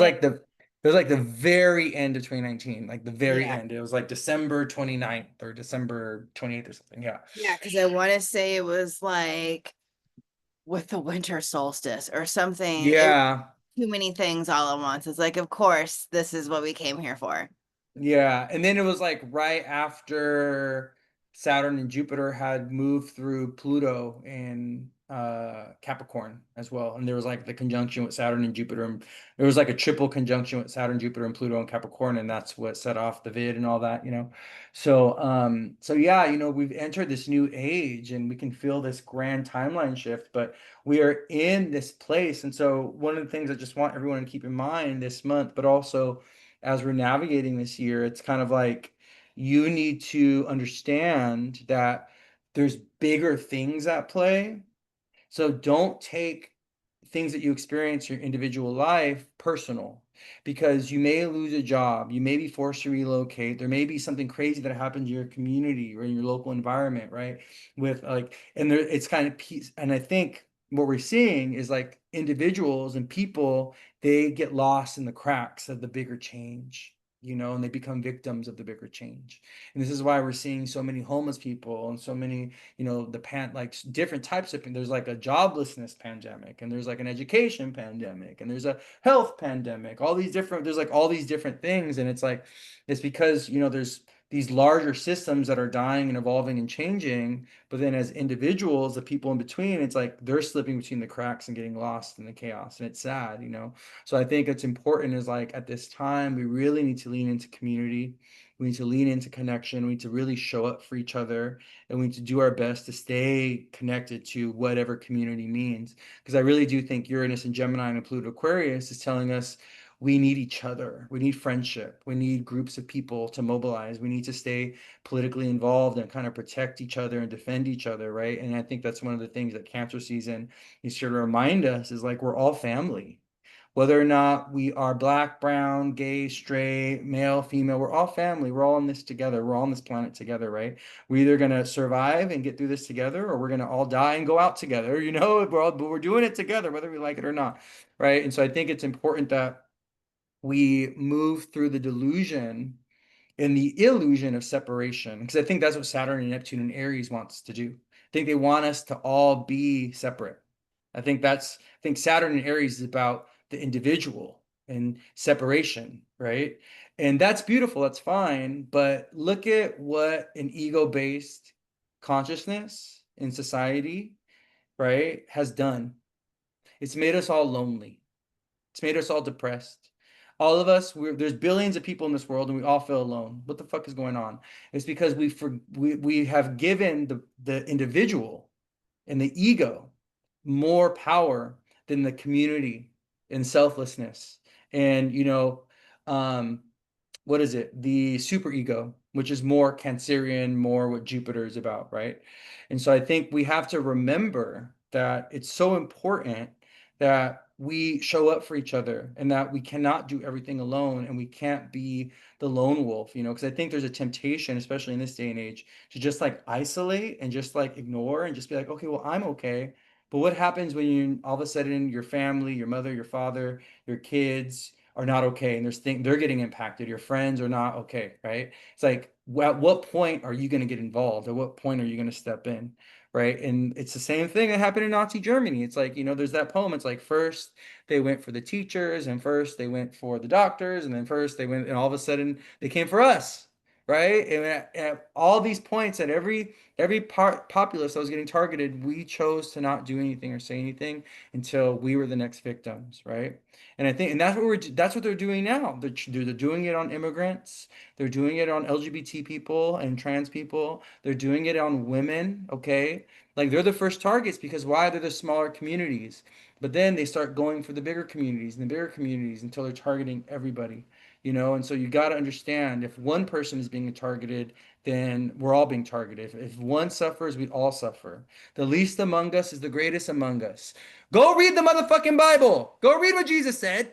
Okay? It's like crazy, because it's like you have these Christians that are don't even understand. Jesus' word. They didn't even read the Bible. They didn't read it. We have pastors that didn't read the Bible. The least among us is the greatest among us, right? The most vulnerable need extra protection. The most vulnerable parts of the body need extra protection. We need to exalt the most vulnerable parts of the body, right? The parts of the body that are seen do not need no special protection or attention. Come on now. I'm sorry, I don't want to get all religious on y'all, but Wait, this is how wolves walk in a pack. Like yes, the weakest are in the in the middle or middle, the front, oldest. and the strongest is at the back. Yes, and it's so interesting because wolves are ruled by Aries, you know. But even yeah, they're ruled by Aries. But guess what? Even them, Aries has what in the fourth house? Cancer, family, protection. This is what matters to us, right? And you'll see this with Aries people. Aries people, especially Aries, it's so interesting. Aries people, you put Aries on the rising. In the fifth house of children, you have the sun. And in the fourth house, you have Cancer and the moon. And what's so interesting is Aries will be all strong and independent, but when it comes to their family and their children, you'll see a total different side of them, you know? You'll see a total different side of them. They're so important, they're so protective. And I always think about this with Aries men. Aries men can be horrible husbands and horrible partners, but they will be the best fathers, amazing fathers, because of that connection to Leo in the fifth house. They really identify with the fifth house and really identify with their children. And I see this a lot with also Aries women. Aries women, oh my God, they love their no their dad could be an absolute criminal. My daddy, I just love him so much. They're on the phone with he's in jail. They're on the phone. Daddy, I miss you. Like, it's crazy. And it's because when you put that Aries on the rising, right, you get that Cancer in the fourth and you get that Leo in the fifth house. And so I really think it's important that we understand like we all have to protect each other and defend each other. And then that Aries energy is like, what do you always see in every movie? Right? So you think about this, Cancer in the fourth house, right? Aries is what? The warrior, the soldier. What do they come back to? Their family. Who do they fight for? Their family. What do they go to war for? Their country. It's like ingrained in the astrology. They're doing it all for Cancer. They're doing it Yeah. for the moon, you know? I'm going to fight to protect my family, to protect my heritage, to protect my culture. You know what I mean? Yeah. That relationship between Aries and Cancer. So I think And it's also with something, like yeah. that makes me think of like Jupiter and Cancer, immigrants who are prouder to be American than Americans, or Mhm. who will really fight for America because it really like granted a whole new life and a dream come true for them, right? Like Yeah. like the person I'm dating is an immigrant and he's got Jupiter and Cancer and he's literally like, I will die for this country. And it's just like, well, why? Like this country wants you to die. Like Yeah, but think about it though, right? it's like they're very patriotic. Invested, yeah. Mm. Well, the thing is like when you forget your true ancestry, like the ancestry of blood, your ethnic ancestry, and when you buy into, for some people, what is the truth, but for others of us is the lie of the American dream, and oh my God, you came here and you made it. And for a lot of people, yes, even what they've experienced here in the States is way better than where they came from. Despite the racism, despite the sexism, despite the bigotry, it's still better than what they came from. They Yeah. have their essential needs. They're able to be a consumer. They're able to make money. They're able to, there's still this kind of like social mobility and this success that America gives you. And that's the beautiful part of America. Not all of it is bad, right? America, the beautiful, Saturn and Libra in their 11th house. It's like America, the principle of it and the ideology and the spirit of it is beautiful, right? The history, the background of it, the backdrop. It's like when you go to Disneyland. I think of because America has Pisces in the fourth house, and if you put because America's a Sag rising, right? The United States is Sag rising. You put Pisces in the fourth house. It's like delusion. The people are delusional, right? But it's like when you go to Disneyland. I don't know if you've ever been to Disneyland, but Disneyland is right down the street because I grew up in LA from me. But so you go to Disneyland, right? and you see the front of it when you're in Disneyland. Oh my God, it's such a Jupiter, it's such a Pisces Cancer place. Families and babies everywhere, and everybody's happy. But then, because I was in marching band, you go behind the scenes. Because I marched, I was in the parades. We would go behind the scenes in the back doors behind Disneyland, like behind like the stage and the setting, and everything. And it is a mess. And it's like, oh, this is what's really going on. And that's kind of like some And they of have a us. lot of hidden bad things in their movie. Yes. And it's something that like some people are so invested in Disney and they buy into like the delusion and the fantasy and they drink the Kool-Aid of Disney. And it's the same thing with America. It's like they buy into the fantasy and the delusion that is real for some people, right? Of the United States. But for others of us, like myself, I went to college. I studied social justice and nonprofit work, and I studied Marxism, and I was reading Foucault, and I was reading, gender studies and all this that deconstructed the United States for me, right? Like we were literally watching commercials that, instilled gender on us and stuff like that, right? Like that is when I realized, like, I was like, wait a minute, the United States is a fucking lie. But had I never gotten educated and gone to college, I wouldn't have known that. I'd learned that in college. And so it kind of shifted my whole perspective of the United States, right? And it's interesting because I think what the United States does, because of that Pisces in the fourth house, it wants to erase our history. And we're seeing this right now, right? It's like they're trying to change all the textbooks in schools in the conservative states to remove slavery and forget that slavery ever happened. They're erasing black people from, like, or African Americans, excuse me, I didn't want to use that. That was the wrong phrase to use. But they're trying to remove African American history from the textbooks. They're trying to erase it from the government website. They're trying to erase the Latino language from the government website. It's like we're just gonna delete it and act like it didn't even happen, right? And I think that's what the Pisces in the fourth house is about. It's about erasing history, right? It's about like trying to feed us a lie or feed us some kind of delusion. You know what I mean? And romanticizing it even. Like we had that plantation burned down, and it was like they were having weddings there. There was if you went to that plantation that burned down, there was no history, no plaques that mentioned any of the names of the slaves, what the history would actually happen there. It's like that Pisces in the fourth. It's like we want to erase the past, forget about it, like it never even happened. Delusion, Pisces, and I think that's the thing that we see with Pisces energy when the shadows of it is like in Neptune. It's like just erase it, pretend like it didn't even happen. And so many Sag risings are like this. Yeah, well, Sag, especially in America, we've got the ruler of our rising and our fourth in the eighth in house. the eighth house. Yeah, Like you're gonna remember the story I tell you to remember. exactly. Right. And it's even think about the way that, education works in the United States, right? It's like, what do we have Aquarius in the third house, right? Ruled by Saturn. And so it's kind of like, we want you to believe what we tell you. We're going to go ahead and educate you based off of the story that we create about our country that, right, is not actually fully true or fully real. And there's a certain narrative that the school system here in the United States wants us to believe and wants to feed us in order to make us good employees and good citizens so that we don't rebel or step out of line, right? If we all knew the truth of how, this country was built off of importing people of color for free labor from the very beginning, right?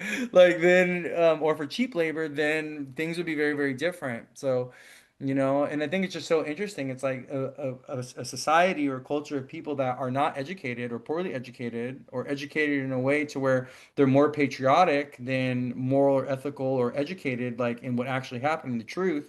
It's easy to take advantage of them and get them to vote in whatever way that they want, right, based off of emotion. And I think that's one of the interesting things about, Cancer, and where we get back to the archetype of Cancer in the United States being a Cancer stellium, is how emotional people are about politics and about this country. It's like they vote based off of emotion and how they feel and how quick they are to, get rageful because, right, Cancer has Gemini the planet of the mind and information, or the sign of information, the mind and logic in the 12th house. So it's like Cancer is not a very logical sign, and the United States is not a very logical place. Because why? We have a bad relationship with Mercury, Gemini in the 12th, right? From Cancer, I mean, right? We have Gemini in the 11th So house. Gemini. Also, yeah, we have Mars and Gemini. Yeah. So Yeah. yeah, we like yeah, the United Mars and Gemini, United States has.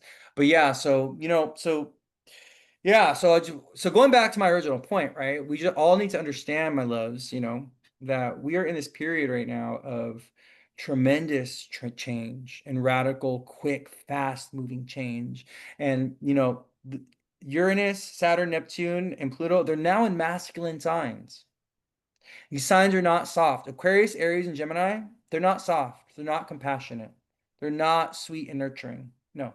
They're kind of they're cold. They're fast. They're kind of destructive. I always think about Aquarius being like the mad scientist, and Aries is the soldier and the warmonger, and Gemini is the jester, is like the guy that's here to make you laugh, but he doesn't have real morals and integrity. You know what I mean? That's why Jupiter is in his detriment in Gemini. And so, I think one of the things that we've got to understand is like these times that we're entering are going to be very logical, very scientific, very informational. They're not going to be very soft and sweet and nurturing and compassionate. It's just not the period that we're entering. So we got to work extra hard to foster that within our own communities, with each other, with our friendships, with the groups that we've flown, with our families, right? So, yeah, but yeah, okay, so I think we're at what? We're at like about an hour and 45 minutes. Any last things that you want to say about Cancer season?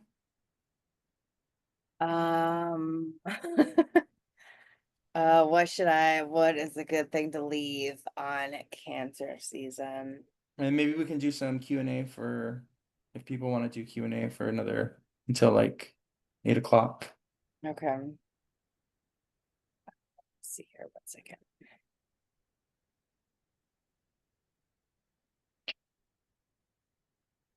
All right.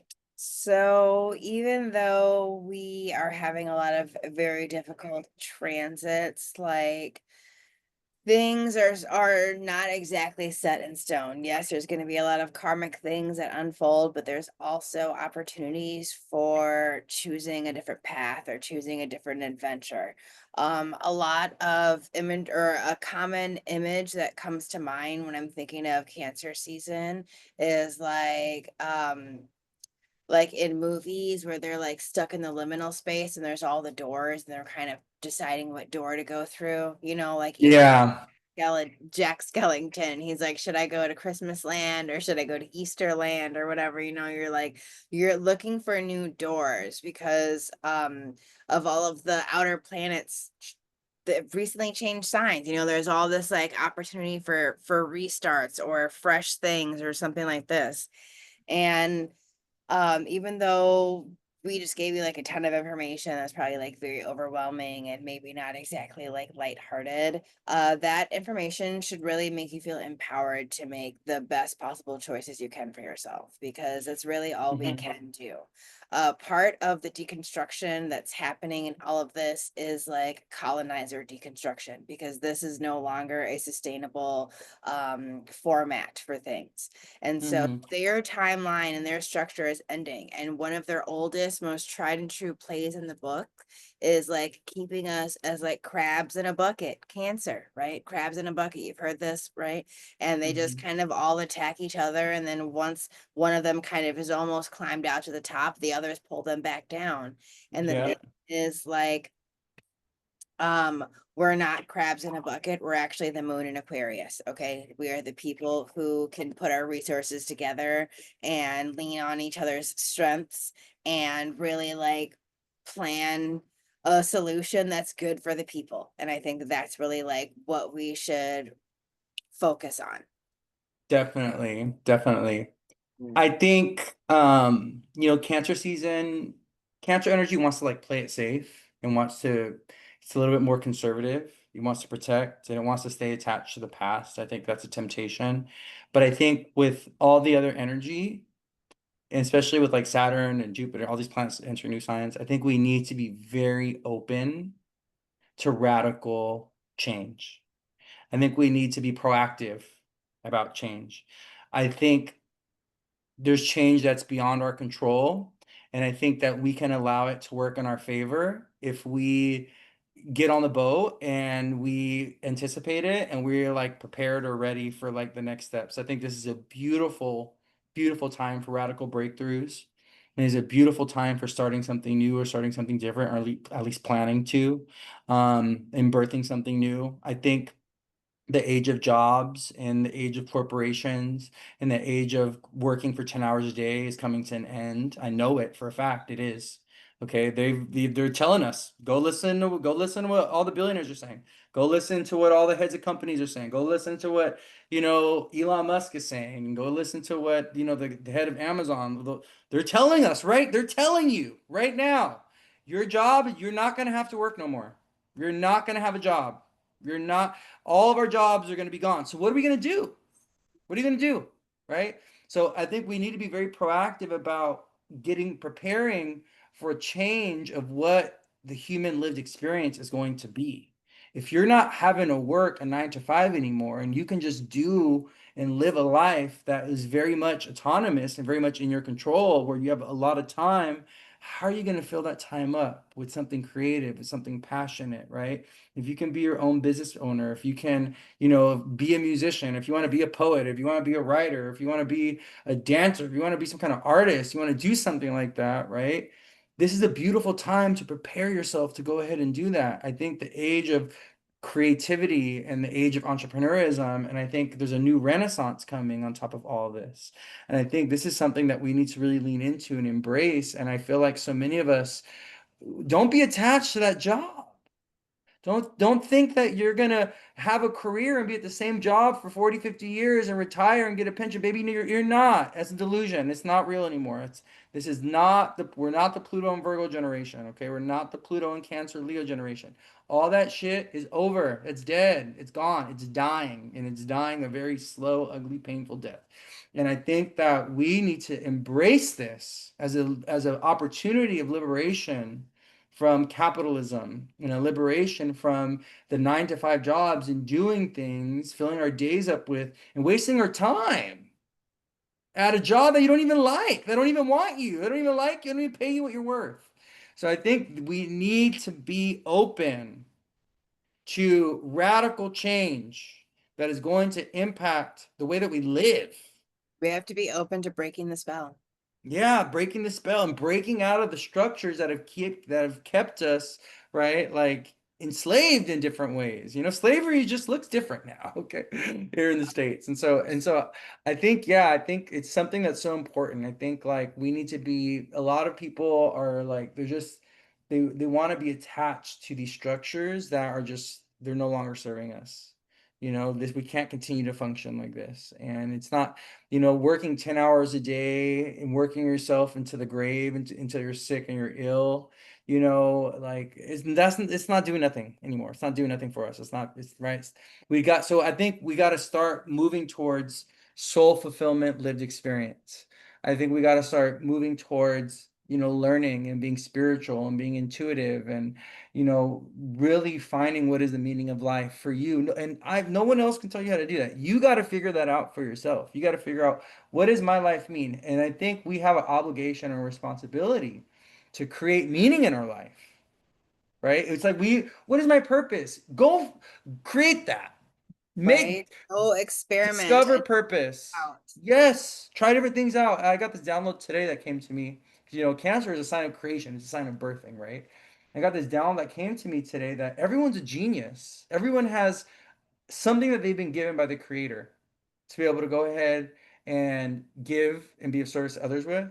But for many people, they haven't discovered it because they're uncomfortable with trying new things and being a student and learning and growing and experimenting, right? And many of us, that was stifled in childhood, right? Yep. You may be an amazing singer and not even know it. You may be an excellent leader. You may be an amazing poet, an amazing writer. You may be an amazing astrologer. You may be an amazing something, but you haven't even given yourself a chance.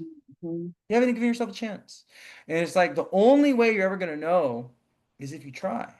And if you just be a student and learn. You're not going to be great at something, but you will be surprised if you have an inherent genius within you. It'll be a week, a month, a year, and you will be able to unlock something and you'll be like, oh my God, I never knew I was gonna be naturally good at this. And here I am, 3 months into it, a year into it, 5 years, and I'm like, wow, right? And I really feel like this, it's like when you think about artists and musicians, or you think about people that become doctors or dentists, whatever, some people just have it. It's written in them. It's like you just have it. You have something natural, right? And I think that's one of the things that we should really be thinking about as we're in this like period of transition and change. It's like cater to your strengths. If you could do something, go back to your childhood, go back to thinking about the things that you're passionate about, that you love, that fulfill your soul, right? The creative stuff within you, the fun, joyous stuff, that the stuff that fills you up, that brings you joy. Go back to that stuff. You never know. A hobby could become a life's purpose. You never know. You never know. Yeah, You or never even if know. for like a day you heal that part of your inner child that always wanted to do Yeah. that, and now it's been laid, it's been satiated, and now you can explore other things. Yeah, yeah. I think then that's what Cancer and Leo season do. I think they bring us back to the past. They bring us back to our baby years, our childhood years, and they help reveal some of the trauma that is stifling us from being authentic and true to ourselves, from our own creativity, from our own desire to Mhm. birth or create things, and yeah. Yeah. Especially because a lot of our like, you know, followers and whatnot are Chiron from Gemini to Leo. And those are all, child signs. Yes, yep, we got the Chiron in Gemini. The people that came after us in the 90s and the 2000s, they got the Chiron in Cancer and Leo. The Chiron and Taurus generation, the people that were born in the middle, the 80s, early 90s, 80s, the Chiron and Taurus generation, the Chiron and Aries, right? So yeah, it's like a lot of us have the Chiron in those early signs. And so there's a wound with siblings and communication. There's a wound with the family and the mother. There's a wound with children and the father, Chiron and Leo, right? There's a wound with jobs and work and health, Chiron and Virgo. There's a wound with relationships and love, Libra, Chiron and Libra, right? And so it's like, work on that shit, okay? Go heal that. We're always Go do trying to that over there, though. with what's missing. Yeah, we're trying to reconnect with what's missing. I think it's so interesting also how I do readings. I do a lot of readings for the Chiron and Leo, Chiron and Cancer generation. And all of them are like, I don't want no motherfucking kids. I don't want no kids. And then we start talking about it. They're like, I do want kids, but my mom and my dad never loved me. It's like, oh, okay, now I see Yeah. why you don't want kids. There's that father wound, that mother wound, and the fear, right? I think it's so interesting because it's like, when you get the wounded Cancer, the wounded Leo energy, there's a fear of becoming a parent because they don't want to make the same mistakes that their parents made. Yeah. I don't want to be the mom. I don't want to become the mom that my mom was, right? And so they have this fear and they have this trauma and they have this hesitation with becoming a parent. And it's sad because many of them, they want to, but they feel like that desire was taken away from them in some type of way, or they feel like that desire has been stifled because of the trauma that they have associated with their experience of being a mother or a father, or their experience of the mother or the father. So yeah, it's something that I see so common. But heal that shit, baby. Yeah. Okay? Heal that shit. For sure. Don't let your past, don't let someone from the past, don't let your childhood, don't let things that you go through take away what you want. Like, it's like, oh, I'm afraid to get married because my parents were in such a bad marriage. Don't let them take that away from you. If you want to get married, and if you feel like you're with somebody and you're like, oh my God, I want to get married, I want to have a celebration, and you're allowing a past experience or trauma or something that you went through with your family or a narrative in your family to take you away from that, don't let them take that away from you. If you want to get married and you have the dress and go on a little vacation to Hawaii and have baby, do that, okay? Do that. Like, don't let people of the past and don't let that shit, don't let your family take that shit away from you. Because I'm telling you, others will lead us astray so quickly. And Yes. we let our fears and our traumas lead us astray all the time. Your fear and your trauma has to be smaller than your desire and your hopes and your dreams. They has to be. You got to be able to conquer those things, you know. Jupiter's exalted in Cancer for a reason. Jupiter rules Pisces for a reason and Sagittarius for a reason, you know. But yeah, is it you want to do some Q&A Yeah, we or Q&A if people have some does questions. anybody have questions? We'll take maybe like 3 to 5 questions if anybody wants to ask a question, and then we'll wrap up. Because I know you're tired. You had a long day. Day I'm tired. Yesterday I worked outside in the heat. It was like 100 degrees. And Ugh. I had to set up my tent and move weights and all types of things. And then when I came home, I'm like, there's no possible way I'm getting into my bed without taking a shower. So I like took a full on shower and like melted my makeup off. And then I just like crawled into bed and just like passed out and then like got up, just did it again. But then today I got to work inside. So it was air conditioning. So that was much better. Oh, nice. That's very nice. Yeah, I've been swimming the last like week or so. I've been going swimming every day. That's what I need to do. I'm dying to get to the Yeah, beach. yeah, it's been good. Someone asked, we got to pay bills. I Right? know. For now, but we'll see how things unfold, you Right, know? stop and see what happens. We'll all stop paying our bills. I know one thing I do feel a certain type of way of is about our taxes, you know. I really don't. I don't know about paying them motherfucking taxes anymore, okay? I feel like taxes, we're just done with that shit. Um, want me to read the question? I'll read the question. Oh, you can read What, the question. yeah. What can we do to support ourselves or others with all this planetary energy? I feel like this is one of those situations where you put your mask on first before you help other people in the cabin. Mm-hmm. So as much as we are preaching, like, support your neighbors and have a network and stuff, like you really need to make sure that you're prioritizing what you need first and foremost, because like you're not Mm-hmm. going to really help anyone if you don't have shit, if you're running on E, if you don't have any resources, if you don't have anything to add to the group dynamic, like you need something. So I really think like focusing on keeping the mind organized is really going to be the best bet because of all the air that we're going to have in the outer planets for a while. So like doing things that like feeding your brain things that are going to be uh useful when society breaks down, or something like this, something that you can do to make money when maybe your work is obsolete. These kinds of Mm-hmm. Yeah. And someone said you can't pour out of an empty cup. And I think that's so important. I think the foundation of caring for others is caring for the self. And I think it's like we have to absolutely be in our right mind, and we got to be like strong and resilient to be dependable and be able to show up for other people, you know?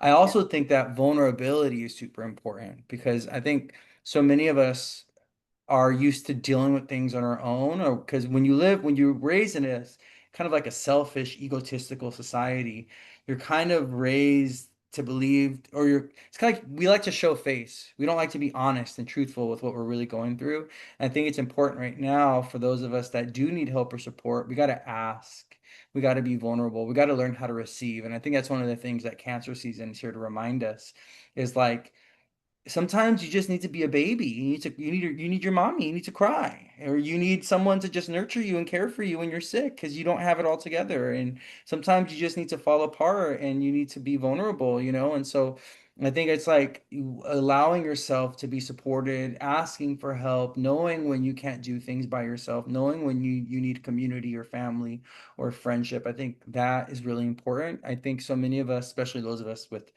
a Capricorn moon. I mean, I don't know who, but there will be like, oh, I got this. Oh, I got this. Oh, I can do it all myself. But it's like, no, you can't, babes. You do need support. You need help, you know. I also think like piggybacking off of what Elise said, the nervous system with all this air energy is like so important right now. Like regulating your nervous system, getting enough sleep, disconnecting from social media when you need to, right? Understanding that there's things that are larger than us as an individual that are happening in the world that like you can do nothing about. There's things that are moving that, and it's like exposing yourself to all this, chaos and war and destruction and tragedy and crisis. What is that doing to your nervous system? Maybe disconnect, maybe give yourself a day off from social media, maybe put your phone away, turn it off for a day or two, um, and gift that to yourself so that your nervous system can like calm down, because feeding your mind and feeding your nervous system like all this trauma and all this rage, it's like getting mad and angry about things and being all unregulated and and being frustrated and being stressed out. It's like, what is that doing for you? What is that doing to your health? An all you can eat buffet of cortisol, just Yeah. wreaking havoc on the inside. Yeah, and it can become, it can become like you're all of a sudden you're addicted to trauma. All of a sudden you're addicted to the cortisol release, and it's like, yeah, so, and then what happens when we have excessive cortisol? Well, we go and we try to escape at some point. And then all of a sudden there the addictions come in. All of a sudden, you're drinking alcohol and you're going out partying and you're overeating and you're binge shopping and all these other things. It's like a slippery slope. Right? So I think it's important that like you have to stay regulated and you got to know what your limitations are when it comes to stress. Many of us, some of us do have a high stress tolerance, so that doesn't mean you should push it. Sometimes it's okay to disconnect. Sometimes it's okay to just sit in nothingness, and you don't need that constant stimulation. We live in a society that's so overly stimulating. And I think it's like so important that we just like disconnect. Someone asked, okay, so the next question, well, I think this question piggybacks off the one that, was just asked. Healthy alternatives to get through this without self-medicating. I like red wine at times. I think moderation is fine. I think escapism is healthy. I think we need a little bit of that. But I also think that we can't overly escape, or we can't overindulge on certain things that end up becoming, you know, damaging to the body or damaging to the health in some type of way. And I think that like, there is healthier ways to navigate stress than like drinking alcohol, smoking weed, going out partying, reading. It's crazy because it's like, it's so easy to like veg out and like do nothing. But it's like, how can you be productive and how can you use a certain level of personal productivity to de-stress? And I think like calming down the mind. And I think this is where things like meditation and yoga and breath work and like going to community events that are healthy and good, going to talks, going to get a massage and things like this. I think those are the things. It's so interesting because the healing things also require a little bit of work, and they can be a little uncomfortable at first until you make them normal. And so I think, yeah, for me, like, doing yoga every day and going swimming and then doing my dishes. I think sometimes it's like the simple stuff, cleaning my house, like playing with my dog. And I take my, oh my God, I take my dog on a walk and it's like the best thing for me. I love going on walks. I love taking my dog on a walk and seeing him happy makes me happy. He's prancing around like a little pony, and I love that. It's so simple, and I think we need to go back to simplicity, Yeah. making There's things also easy. there's a lot of things you can take to help support mood Mm, stabilization, like L-theanine, things to help with your GABA receptors, yeah. ashwagandha, rhodiola, Hmm. ginkgo biloba, doing things that help detox cortisol so that you can keep a little better mood stabilization. Yeah. Adaptogens that help support your gut so that you are not always in this inflammatory response state. Like people who are just like chronically inflamed have just like your nervous system, it's like you can't tell the difference between like receiving a text message or having to run for your life, and that is not a safe place to operate in, especially when we need like to not always have a hyper response because things are going to be crazy. Okay, Yeah. things are going to be unpredictable and we can't respond to everything as like end of the, you know what I mean? It's like there has to, Yeah. your radar system has to have like little bleeps and then like big bleeps, and we have to figure out how we can hear the volume again. And so Yeah. stabilization, I think, is really critical. Yeah. It's like, it's like, so there's so many people that live in a reactive state to life where they're responding to things, and they feel like so bogged down and so out of control because they're not exercising discernment with what they're responding to or what they're engaging with. And I see this like I used to see this with myself when people would call me, oh my God, I had to answer. And if I didn't answer, I'd feel guilty. Where now people will text me or call me and I'm just like, not now. It's like a quick decision making thing, you know? And I think also you're eating healthy and taking care of your body is so good. Like when it comes to traditional Chinese medicine, the gallbladder and the liver are connected to decision making and choices. And people that have unhealthy livers or they have like an unhealthy gallbladder, they're so bad at decision making and choices, and they're very unorganized and undisciplined. So what you might want to do is start working on detoxing your liver and your gallbladder. In TCM, the liver is like one of the primary Yeah, organs, like even more everything than the is heart. about your liver and your Yes. Yeah, and so you have to, that's why you stop smoking, stop drinking alcohol, stop eating, fatty foods and things like this, and start working on your liver. There's so many teas, there's so many different things. It's so crazy how you mentioned ashwagandha because I literally got a bag. It's like a hundred bag, 100 packet tea bag of ashwagandha. It just came in a few days ago. I also got nettle tea is amazing for the liver. Also dandelion, really good for the liver. There's so many, there's traditional medicines, yogi teas. They all do these great liver teas that are amazing for the liver. I could go in my kitchen and show you guys all. I have like a whole, super good for the liver because that's what I've been working on. We have Saturn and Sag, so we got to work on our liver all the time. But yeah, your diet, eating healthy, eating clean, staying away from processed food, staying away from processed sugar, like making your own food if you can, juicing, all these things cater to a lifestyle and a nervous system that's going to be regulated. You know what I mean? Don't overindulge, don't overeat. Know when it's time to stop eating. It's like these are little things, but you got to be conscious of it because then it becomes a routine, right? Yeah. So, someone said, for the people on the East Coast, are there any dates when we need to stay away from the city? I haven't really looked into that. Would have to start dissecting charts and look and doing. Yeah, I'm not really sure about that yet. New York is more of like a Scorpio. Yeah, some people say New York is like a Leo, I don't know. I don't think it's like a Leo. Yeah, I feel yeah. like I feel like New York had like a Scorpio moon or something like this. Yeah, there's like different charts that people use for New Yeah. York, but yeah, I don't know. I'm not really sure. We got to see how things kind of manifest and see how, if there's any like places that are gonna be, I don't know, like targeted or something. I don't know. I haven't even looked into that, so Yeah. I wouldn't be able to respond to that question. But yeah, my loves, make sure you're taking care of yourselves. Make sure you're eating healthy and Exactly. disconnecting when you need to. But yeah, I think we'll end it here. Yes. Yeah. Yeah. Yeah. So you can get some rest and I can go get some din din.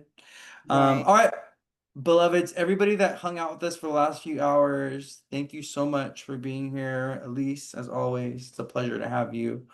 I am gonna go ahead and post this on YouTube as well. So if anybody wants to rewatch this on YouTube, I'll try to get it done tonight, but it does take some time, so it'll probably be up by tomorrow Yeah, morning. you gotta like it takes a long time to upload on that one. Yeah, yeah. So, but yes, everybody that donated, thank you guys. I appreciate it. Thank you for spending time with us. I'll be back on the live tomorrow for the week ahead forecast. So I'll see y'all tomorrow morning for the Yeah. week ahead Astro. But all right, my love, have a All beautiful night, right. okay? Bye.